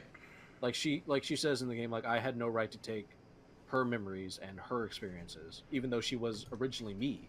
Like she still became her own person. She has her own experiences, right? And I had no right to take. Like that's a good thing. Yeah. Same with Roxas. I mean, they became their own individual people. Mm-hmm. And then one of them is a young girl, and there's like two that are fully voiced. There's Naminé and then there's this one, where it's a young girl speaking, talking about how she's waiting for someone to come back to her, even though that their heart belongs to another now. I'm waiting for my papa near. God, could you fucking imagine? And she's talking about how this person, is very special to them, and how they're waiting for them. And she whispers it into Sora's ear. We don't get to hear it, but she whispers in Sora, and Sora reacts as an, "Oh, really, them?" Yeah. Like he knows them. I did some research. Turns out that it might be Marluxia's sister, his little sister, from the mobile game. Oh. What? Yep. Because Marluxia had a little... Because that's why he's flower themed, is in honor of little sister. Okay. But anyway, that's her. She's not Subject X, as we'll get into. Okay, so that's... Because you and I both were like, who the fuck is this character? Yeah, it turns out that's implied to be Marluxia's sister. I don't know. Actually is. Oh, wow. But... Because we both were like, is it Naminé? Is it Shion? No, it wasn't. We thought it was Shion. Yeah.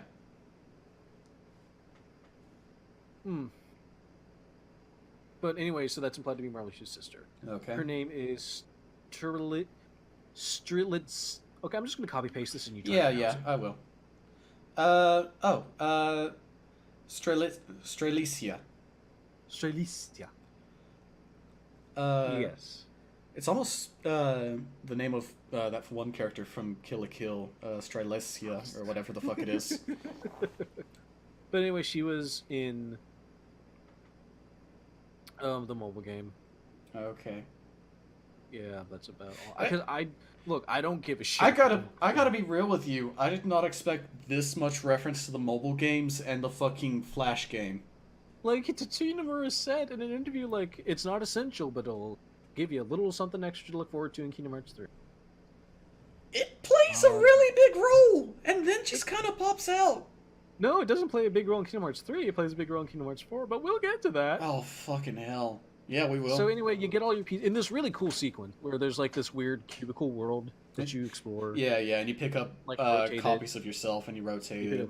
Yeah. And then you go back to Chirithia and he's like, I'm waiting for someone to come back. And Sora's like, well, I'm going to come back and visit you because we're friends. And Chirithia's like, don't die again, you fucking dumbass. Chirithia, I love Chirithia. He's basically like, are you serious, bro? Yeah, no, Chirithia is probably my favorite character out of this. Like, Andy's adorable. Yeah. And then later on we find out, that's Vin's Chirithia. Because Vin had a Chirithia back when he was a part of the Dandelions. There's multiple? Yeah, in the mobile game, everyone has every single person has their own Chirithia. Oh, fuck off. But that's implied to be Vin. Anyway, so Sora gets back to the Keyblade Graveyard with everyone after you go through a bunch of portals to the various worlds and you beat up the Lich to get everyone's hearts back, right? Mm-hmm. And at the end of it, Xehanort's warning him, like, you think the Power Awakening is just for... You think you can keep on using that, but you might not survive if you keep using it. It's not a toy. Not even that. He goes, you're already fucked. You're already fucked. You're right. He's like, your prize lies in the abyss. Yeah. And so it's like, yeah, whatever, nerd. And so they get back, And I'm not sure if it's like a time loop Yeah, this or part is weird. what. Because everyone is back at the beginning of the Keyblade Graveyard, and then you get back to where they were standing. The scene with Terra happens again. Like, The shot exact for same- shot, same take and everything at first. At first, and it's like, was that a time loop? Was that what? And it couldn't have been anything but a time loop, because if they knew that was going to happen, Yeah, it can't be a time loop because none of the other people react to it. Otherwise, Vin and Yeah, Aqua not- wouldn't have even immediately gone over to... even Sora reacts the same. Is it just like like what happened? What was that? It's literally the exact same cutscene, because Yeah, it can't be that they restarted like with the knowledge. yeah, They had because... to have like a complete like cut. Let's just start over, but they still don't know. It was so weird. That threw me. It really doesn't make sense. Like, I'm really thinking about it. Sora doesn't react at all. he reacts He does not give them, "Hey, don't go over there." Yeah, He still says, "Oh, you're not going to beat us." But it was so weird. But instead of Terranort beating his shit in, the Lingering Will comes yeah, and intercepts him, and that's a great moment. yeah. Like this game has a lot of really cool But moments. later it also gets really confusing. How so? 'Cause that fucking spirit thing is also Terra. No, that's his Heartless. Oh, okay. Fuck Like off. we'll get to that, but the Lingering Will is Terra's thoughts and heart, and like his thoughts and soul, just staying in his armor, Okay, seeking out Xehanort to get revenge on him okay, and take his body back. okay. But anyway, they do that, and he basically fights him off and gets him to fuck up. Hmm. But that Tornado or Heartless is still a fucking problem. Right. So, but Hey, Instead- where did Lingering Will go after that scene? Because he didn't get beat up. the power of the heart. He didn't. He The didn't. power He didn't of the fuck heart. off. What happened? The power of the heart. And he doesn't even show up during the fucking Cameron? maze thing later. Cameron, we're gonna be here all goddamn night. I know. It's already midnight. I got work tomorrow. Like we got. I'll try to finish this up as soon as possible. Yeah, please do. Okay. So, Tornado Heartless is still a problem. So Sora. So in this actually really cool sequence, Ephraim, who is the leader of the Dandelions, and kind of appears to Sora in a vision and offers the Keyblade of all a bunch of previous Keyblade masters who are contest winners from the mobile game that got their name in Kingdom Hearts 3. Wow.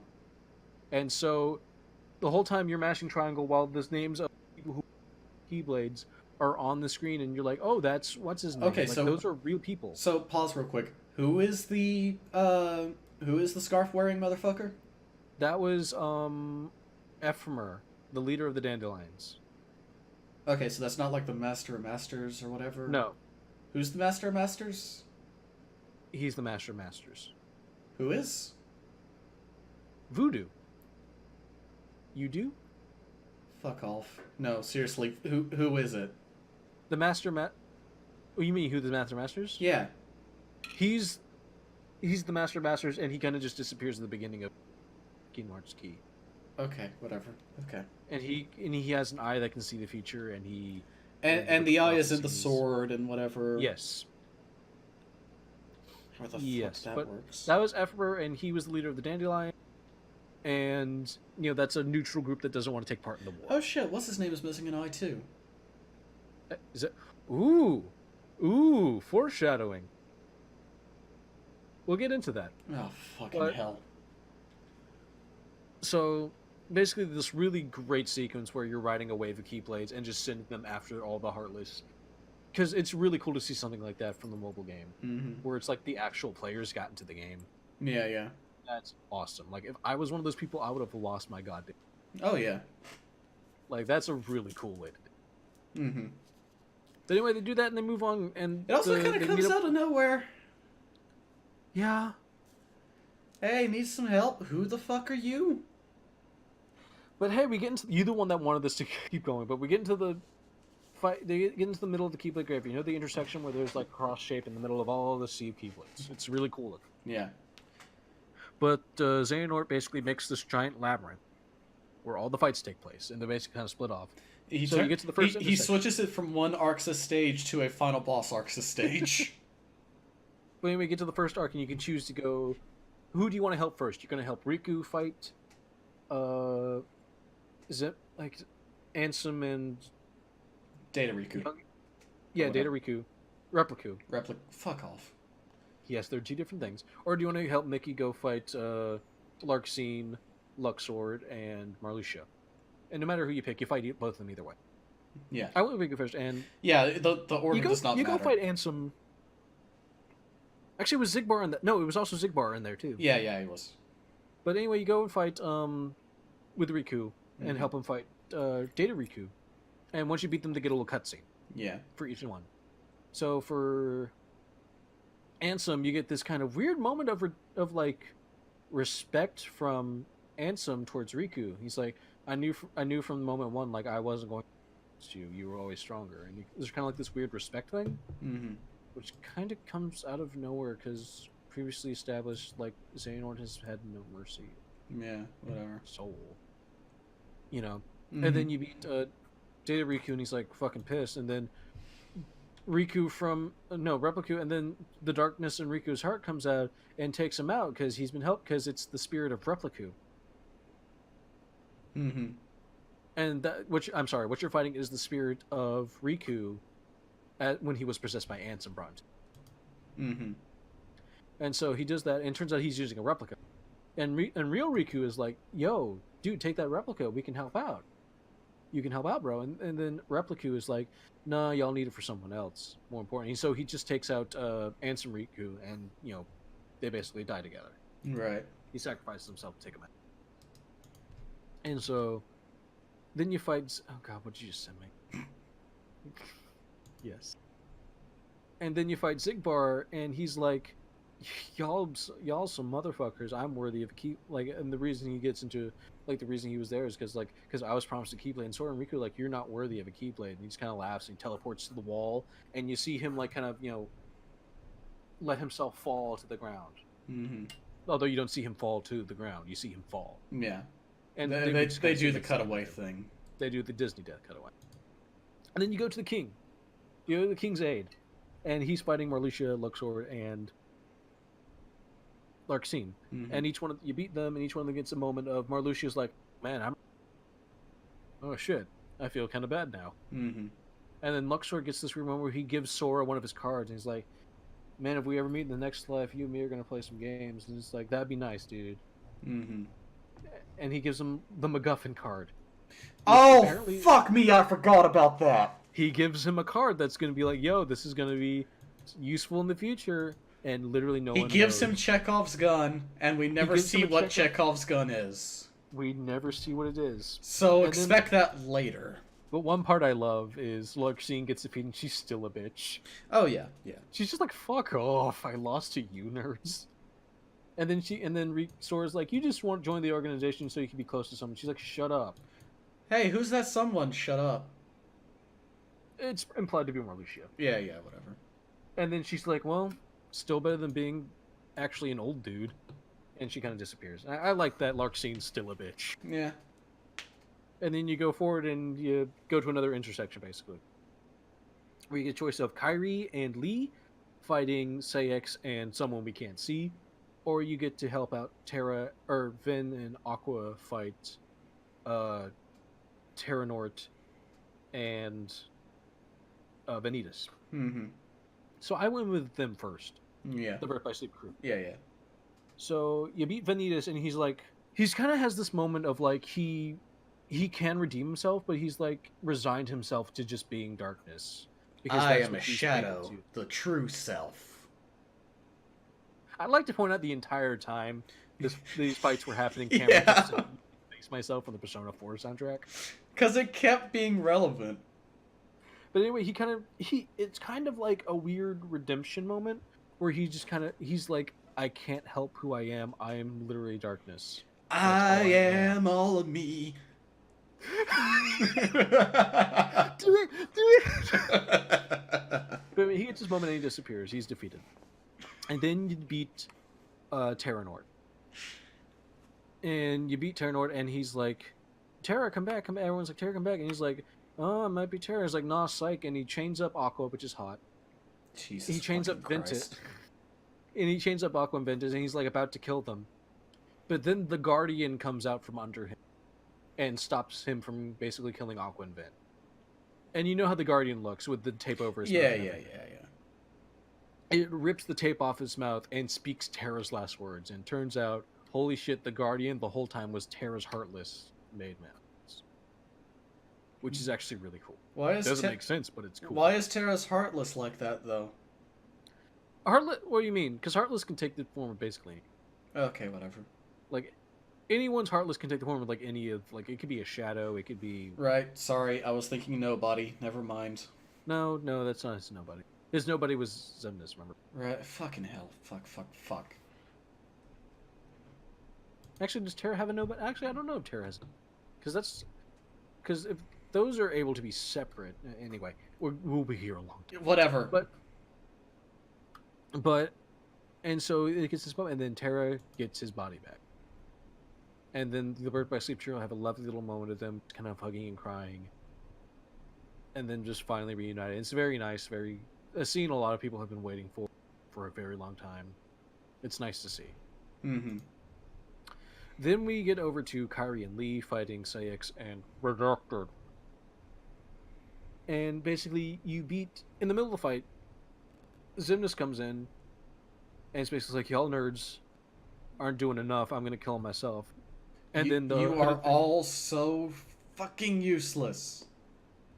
And then he basically is about to kill him until the hooded figure steps in, and it's a frail little female figure, so we all know. Yeah, like you walk into that boss fight and you're like, well, oh, gee, I wonder who that. Yeah, okay. Even though there's no explanation. Yeah, how? Because the reason you and I kept thinking that spirit was Shion was because we were under the implication Shion shouldn't exist right now. No, but she's there. Is she a replica? I don't know. She has to be using a replica body, I guess. Yeah, I guess. But anyway, she's there, and he's like, okay, fine, you kill him if you don't want me to kill him. And she tries, but Sora stops her from killing Axel by saying, like, it's okay, Shion. And then once she hears her name, she just breaks down crying. Yeah. Like, even though Sora shouldn't remember, but he does. Yeah, the image of her made him remember, whatever. I mean, Axel subconsciously remembering her, but that's because they were best friends. Yeah. Like, it makes sense for Axel to remember. And then the next thing happens, which I want you to explain. So, Xemnas is about to kill Axel and Shion, and then this lovely little beam of light comes down and beats the fuck out of him. Oh shit, it's Roxas. Roxas is back. How? From the body that Vexen gave them. Oh, right. Okay. Yeah, no, that body was specifically given to them to be Roxas. Okay. And I can't tell you how he manifested or how he got there. Mm-hmm. I mean, we can easily go with, Sora saw Shion. May your heart be your guiding key. Yeah, whatever. I think maybe like the memory of him saying the name triggered Roxas to come back, I would say. Okay. But I actually think saying that out loud, it does make sense for Sora to know who Shion is, because Shion is made of Sora's memories. Mm-hmm. And her heart was in him the whole time, like Ventus and Roxas. Right. But so the 385, 358 trio is reunited, and they all have a moment. It was really nice. I kind of teared up a little bit at it. Mm-hmm. Of just Lee trying to be the cool guy, and then he just breaks down crying, hugging his friends. Yeah. It was very nice. Mm-hmm. Yeah, it's a touching moment for sure. It's one of those things where like these individual moments are stuff that people have been waiting for a while, and they got them.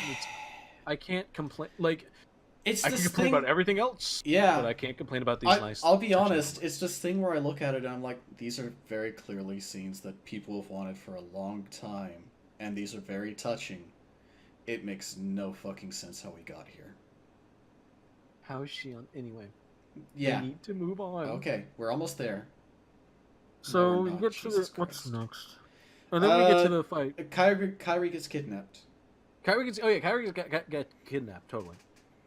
And you go to the final fight with young Xehanort, Xemnas, and Ansem. Secret Darkness. It's them versus Riku, Sora, Mickey, and Mickey. Yeah. And then you beat young Xehanort, and he's still kind of a prick. You beat Xemnas, and he's kind of remorseful. Yeah. You beat, and then you beat Ansem, and he has this moment of respect. Mm-hmm. So it's like you can't beat him. I heard the word submit during that fight, and I immediately got PTSD. Yeah. Anyway, so you beat them. Lightsaber fucker seemed like a pain in the ass. No, that was Ansem from the first game. Oh, okay. He did that. But anyway, you beat him, and then Xehanort brings I got Kyrie. Because each one of those fights created a Keyblade. Yeah. Darkness. That's the every time Light and Dark clash, there's a new Keyblade. Whatever. Yes. But, so he's like, okay, Sora, I gotta motivate you for this last fight. So he just pulls out Kyrie and just murders the shit out of her. Yep. And she turns into a bunch of shards of glass. Yep, and Sora goes nuts. And they fight for a little bit in a cutscene, not an actual.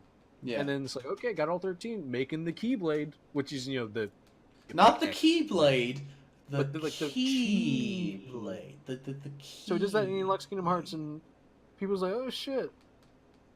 It's basically all of them grouped together at the end, and it's like, okay. Except Kyrie, because she's dead. Like, oh shit. Sora, you go fucking lock him inside of Kingdom Hearts, and we'll, lock him from the outside. You get him in Kingdom Hearts. So, Sora, Donald, and Goofy fucking tried their best to trap Xehanort in Kingdom Hearts. They knock him into Kingdom Hearts. And inside Kingdom Hearts is Skald and Kalium. Okay, before we do this, I want to back up a bit. Sure. Did you feel anything when Kyrie got murked? No. Because I noticed this, where I was like, wow, he didn't respond at all to that. I figured that would get a big reaction out of him. No, I was like, oh shit. Yeah, it was a thing of surprise, but you weren't like, oh no, not Kyrie. No, God, no. If it was Aqua, I would have lost my goddamn mind. Yeah, exactly. Like, it's this weird thing where, like... But that's the thing. This is supposed to be your big motivational... I'm going on a little tangent. Okay. Kyrie has been built... She was originally like a little princess, a girl. Yeah. In the original games. At the end of Kingdom Hearts 2, she's like, oh shit, she has a Keyblade. She can do shit now. Mm-hmm. And then, during the entire time of 3D in the beginning of this game, it's like she's training to be an actual Keyblade master and to actually be useful. Yes. She gets kidnapped again. Yeah, and dies. She does nothing in this entire... She kind of fights in the, in the Xion fight. Not really. Kind of.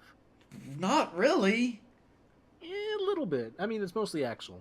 Yeah, it's not great. Oh shit, I forgot to talk about Saïx.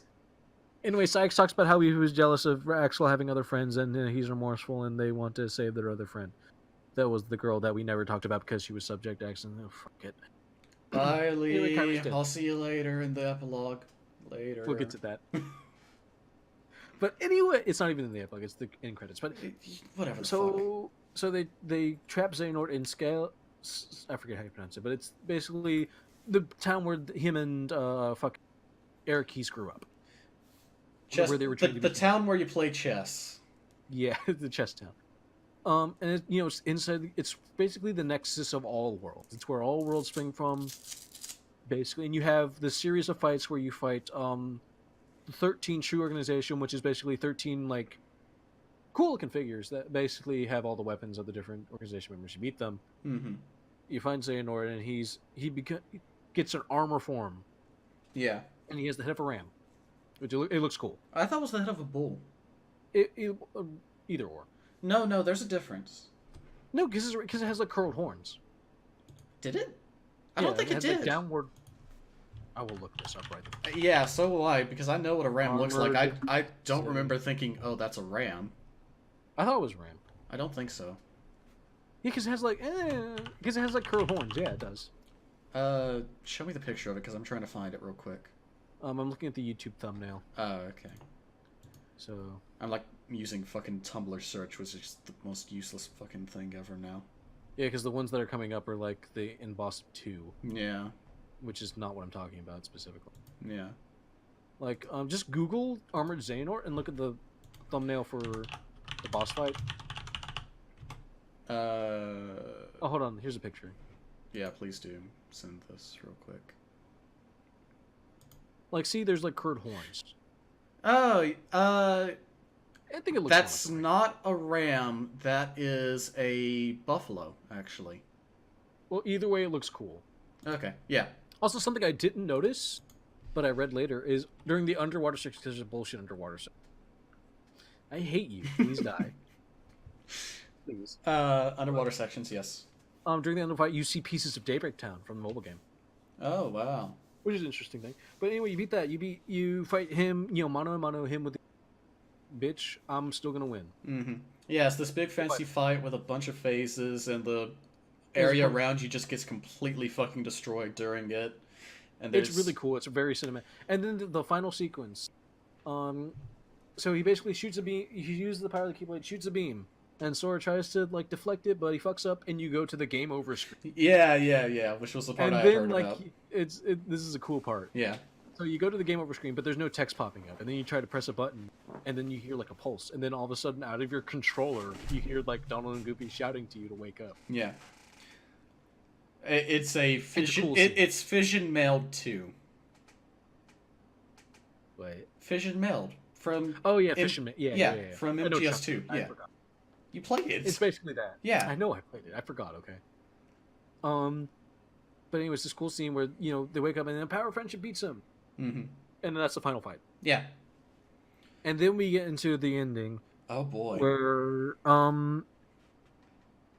basically everyone comes in and is like, "Hey, what's up?"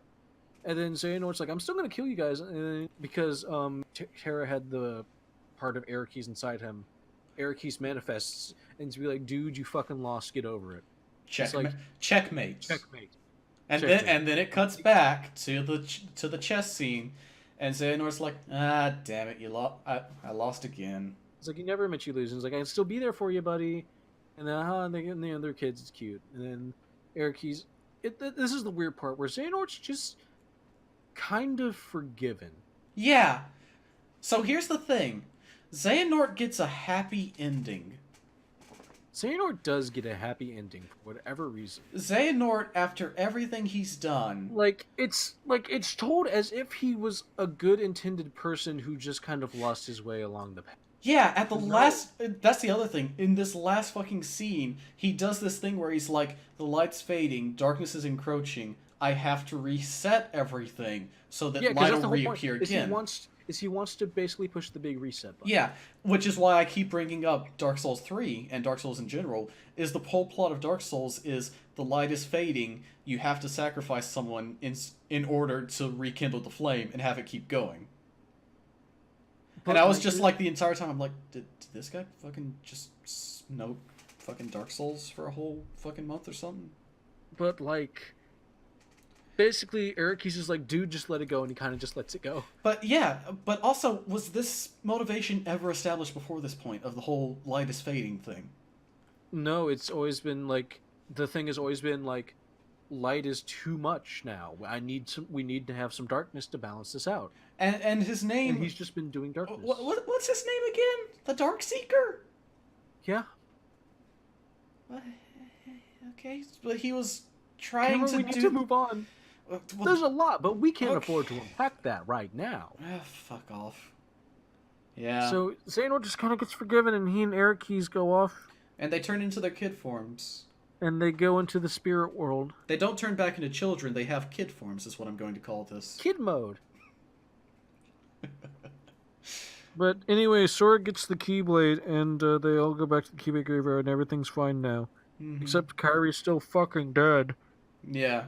And Sora's like, guys, Kyrie's still fucking dead, and they're like, I'm gonna go save her. Yeah, oh, that's too bad. I'm gonna I go guess. save her. Well, no, it's like everyone is like, it's okay, we'll figure this out. It's okay. And Sora's like, "No, I'm gonna go do it right the." Are you sure? Can I just take this for a while, because I'm gonna go for a while. Yeah, no, I know you are. Okay. So we get this nice little scene at the end where we have a "Where are they now?" sort of thing. Yeah. where we see you the know, most fucking Disney characters together I in said one I was scene. gonna take this. I do want to say this. We see the most Disney characters together in one scene that we've seen in like 3 fucking games. It's King Mickey goes back to the castle, and Minnie and Daisy are there. Mm-hmm. And then we get a nice little scene of Roxas on the clock tower of Twilight Town, and Axel's there, and he has a cool new outfit that I totally want to steal. Yeah, yeah. And then Shion's there, and she's dressed in a cute little like black frilly top sort of thing, and she looks really cute, and she's happy to be there. Mm-hmm. And then Saix comes in, and he has ice cream, and he's wearing this cool ass jacket that I totally want to steal. Before Saix, though, it's the Traverse Town kids or whatever the fuck. No, they come after. Oh, they come after? Okay. Yeah, no, it's Twilight Town. Oh, okay. This is why I'm taking this. Okay. And anyway, then Hayner, Pince, and Alec come in. They're like, hey, we can be real friends now. And everyone, they kind of have and it's this nice little thing. So do they have their memories back? Who? Of Roxas. Like No, they never lost their memories. It's that they only were friends with him in the Dataverse. Okay. Yeah, and then they're kind of like, hey, you guys are. They're like, that's weird, but I guess we can be friends in real life if he wants to. Mm-hmm. Because like Roxas, those are real to him. Right. So he's like, well, I guess aren't they not my friend? He's one of those things. Right. And then we get to a scene of Terra. Oh, before that, we get a scene of Terra, Aquan, and Vin back at the Land of Departure, and they build this kind of memorial to Erikis. And they put their little wayfinders on there. Yeah. Which is a nice little moment. And then Chirithy's there, yeah. and Chirithy's like, hey, and Vin's like, come on over here, and he gives Chirithy a big hug, and they go and talk about stuff. How'd Chirithy come back? The power of the heart. Okay. And then we get a scene in Radiant Garden, where Vexen and Ansem are finishing up bringing back Naminé, and they put her in a replica, and she wakes up, and they lead her outside, and she sees the sunlight for like the first time probably ever. Yeah. Poor girl. And then Riku flies in with the gummy ship and like, take my hand. Is that a ship? Do you want us to ship that? Okay. It seems they started really putting that on right at the end, where they're like, hey, these two are kind of a thing, aren't they? And everyone, and like your reaction was kind of like mine, where I'm like, wait, what? Are they? I guess. I mean, my sister also had the same reaction. So. Yeah, because they do like this romantic zoom in on her taking his hand and everything. Like literally, what? like the knight in shining armor, like come with me. Yeah, it's weird. But anyway, so it turns out they're all grouping together, and everyone's there. Sister hanging out, and that's kind of confusing because they literally have the exact same face. I love how Axel is the one that's like, are we just gonna talk about how they look alike? Like literally one cutscene, like Axel's like, they look exactly alike. Is no one else gonna talk about it? Yeah. This is really confusing. I like how Axel gets to be that guy, as he should. Like he's the straight man of the group. He points it out like he's the one outside of the loop, so none of this makes sense to him. He's me in this situation. Exactly. But anyway, they get this nice little thing of everyone's hanging out in the islands, and then we cut to the tree that Cora, don't have wish. Sora and Kairi always sat on, and they're there. Kairi's just there, and Sora's just there, and they're holding hands. And because that's always been like. And the music's playing, and it's swelling. Yeah, no, you can't let me. I'll take this. Okay. And fucking, Don't Think Twice is playing. It's this, Utada Hikara, belting it out. Great song. And then it cuts to them like holding hands on the beach, on the tree, and then Sora's just kind of smiling, being him, and then Kairi's kind of looking sad, and there are tears going down her face, and then and then Sora just fades away. Cuts to credits.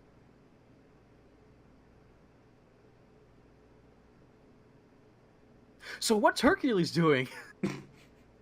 Oh yeah, then in the fucking scrolling credits it shows you what everyone else is doing. Oh, Hercules! Oh, the statue got rebuilt. Oh, monsters. Back in. Meanwhile, everyone is going, whoa, back up real quick. What just? Whoa. So, do you want the explanation? Well, no, I know what happened. Well, yeah, of course. Because Sora overused the power of awakening, that caused basically he sacrificed himself to bring Kairi back. Yes. Or did he?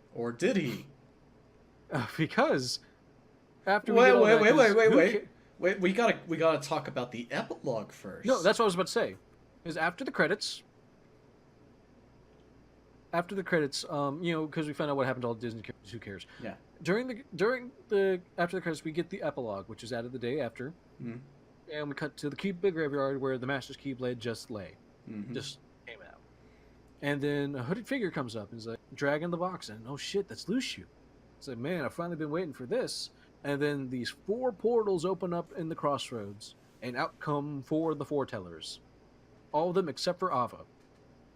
And basically, all of them like, Lucio, why the fuck did you call us here? And he's like, Lucio, that's a name I haven't heard in a while. And he pulls the hood off, and it's Xigbar. Turns out this whole time Xigbar was just Lucio, acting as the master told him. And basically everyone's like, Lucio, what the fuck is going on? And then we cut to a little like thing of Maleficent and Pete in the background walking, kind of walking off. And they just fuck right off. They don't even say anything. Right off.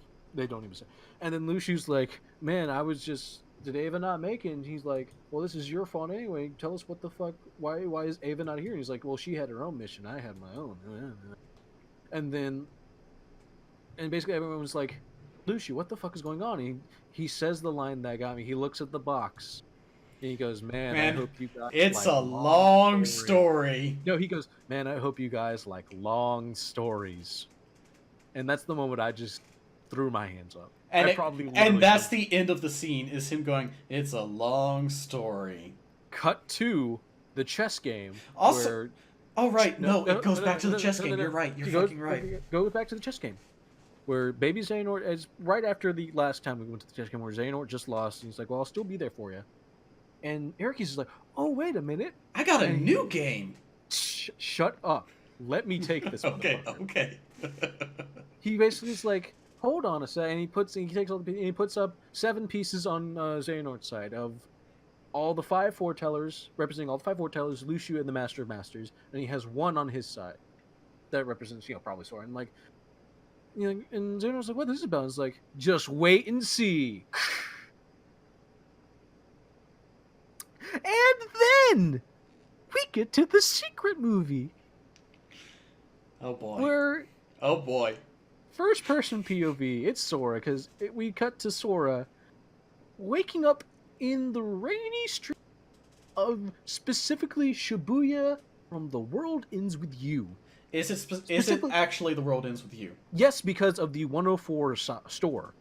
Which is a parody of 109, which is a real Japanese department store. And specifically comes from The World Ends With You. Okay. So that is explicitly Shibuya from The World Ends With You. Okay, I didn't notice that the Shibuya logo was actually different. No.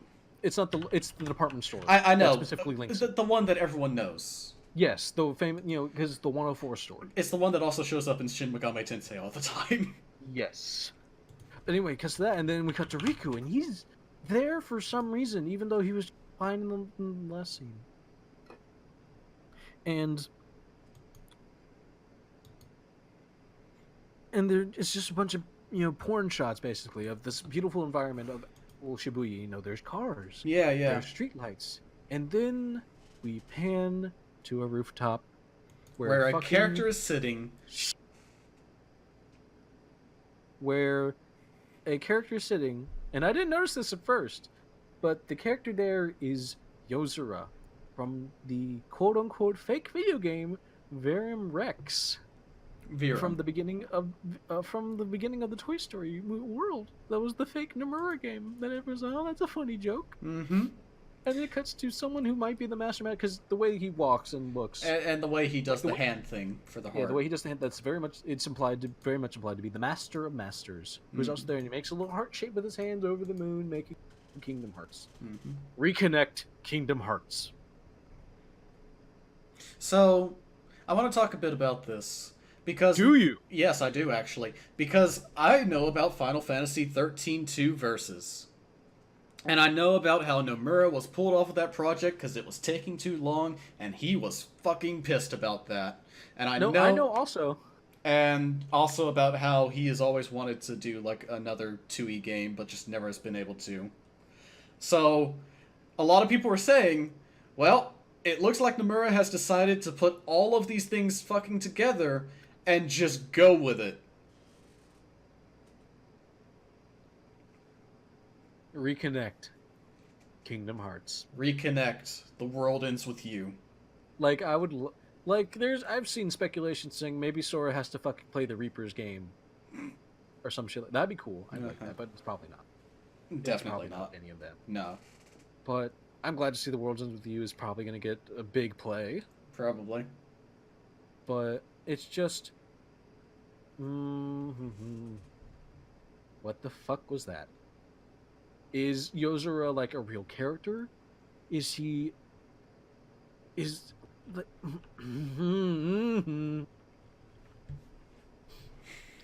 Like, because that's a straight up parody of Nomura. Okay, wait. So let's back up a bit to the epilogue, because we forgot about the box. No, I talked about the box. Did we talk about how we still don't know what the fuck's in the box? No, there's literally just. He looks at the box and is like, "Man, I hope you guys like long stories," and we just cut. The We box never see what's doesn't in the even box. open. It doesn't even open. He just looks at it. Like, It is a literal fucking mystery box from J.J. Abrams. what's in the box? What's in the box? It is literally J.J. Abrams' fucking mystery box Ooh, would speech you like on what's in crack. this box? You know about the J.J. Abrams mystery box speech, right? No. Here, I actually have a quote pulled up because I was waiting for this. In terms of the content of it, you look at stories, you think, what are stories but mystery boxes? There's a fundamental question. In TV, the first act is called the teaser. It's literally the teaser. It's the big question, so you're drawn into it. Then there's another question, and it goes on. Look at Star Wars. The droids meet the mystery woman. Who's that? We don't know. Mystery box. Then you meet Luke Skywalker. He gets the droid, you see a holographic image. You learn its message. She wants to find Obi-Wan Kenobi. He's her only hope. But who's Obi-Wan Kenobi? Mystery box. So then we meet Ben Kenobi. Ben Kenobi is Obi-Wan Kenobi. Holy shit! So it keeps going on, and on and on and on. Mystery box after mystery box. And his description of how you keep the audience entertained is with this concept of just they don't Except know Kingdom what Hearts it is. has a literal mystery. Except in the box. case of Kingdom Hearts, it is a literal mystery box. And so basically what people are saying is the next arc of Kingdom Hearts, whatever that might be, is going to be Sora versus the Masters in the Foretellers. Yep. I have a question for you. Now that you've had some time to sit on this, are you satisfied?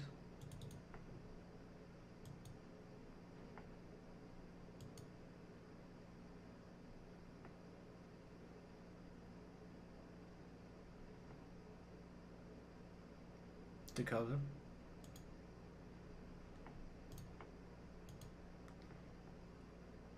Dakota?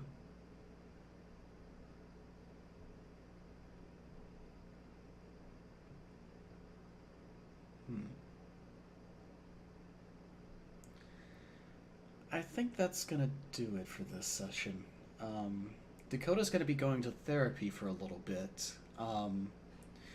If you would like to watch more, be sure to subscribe.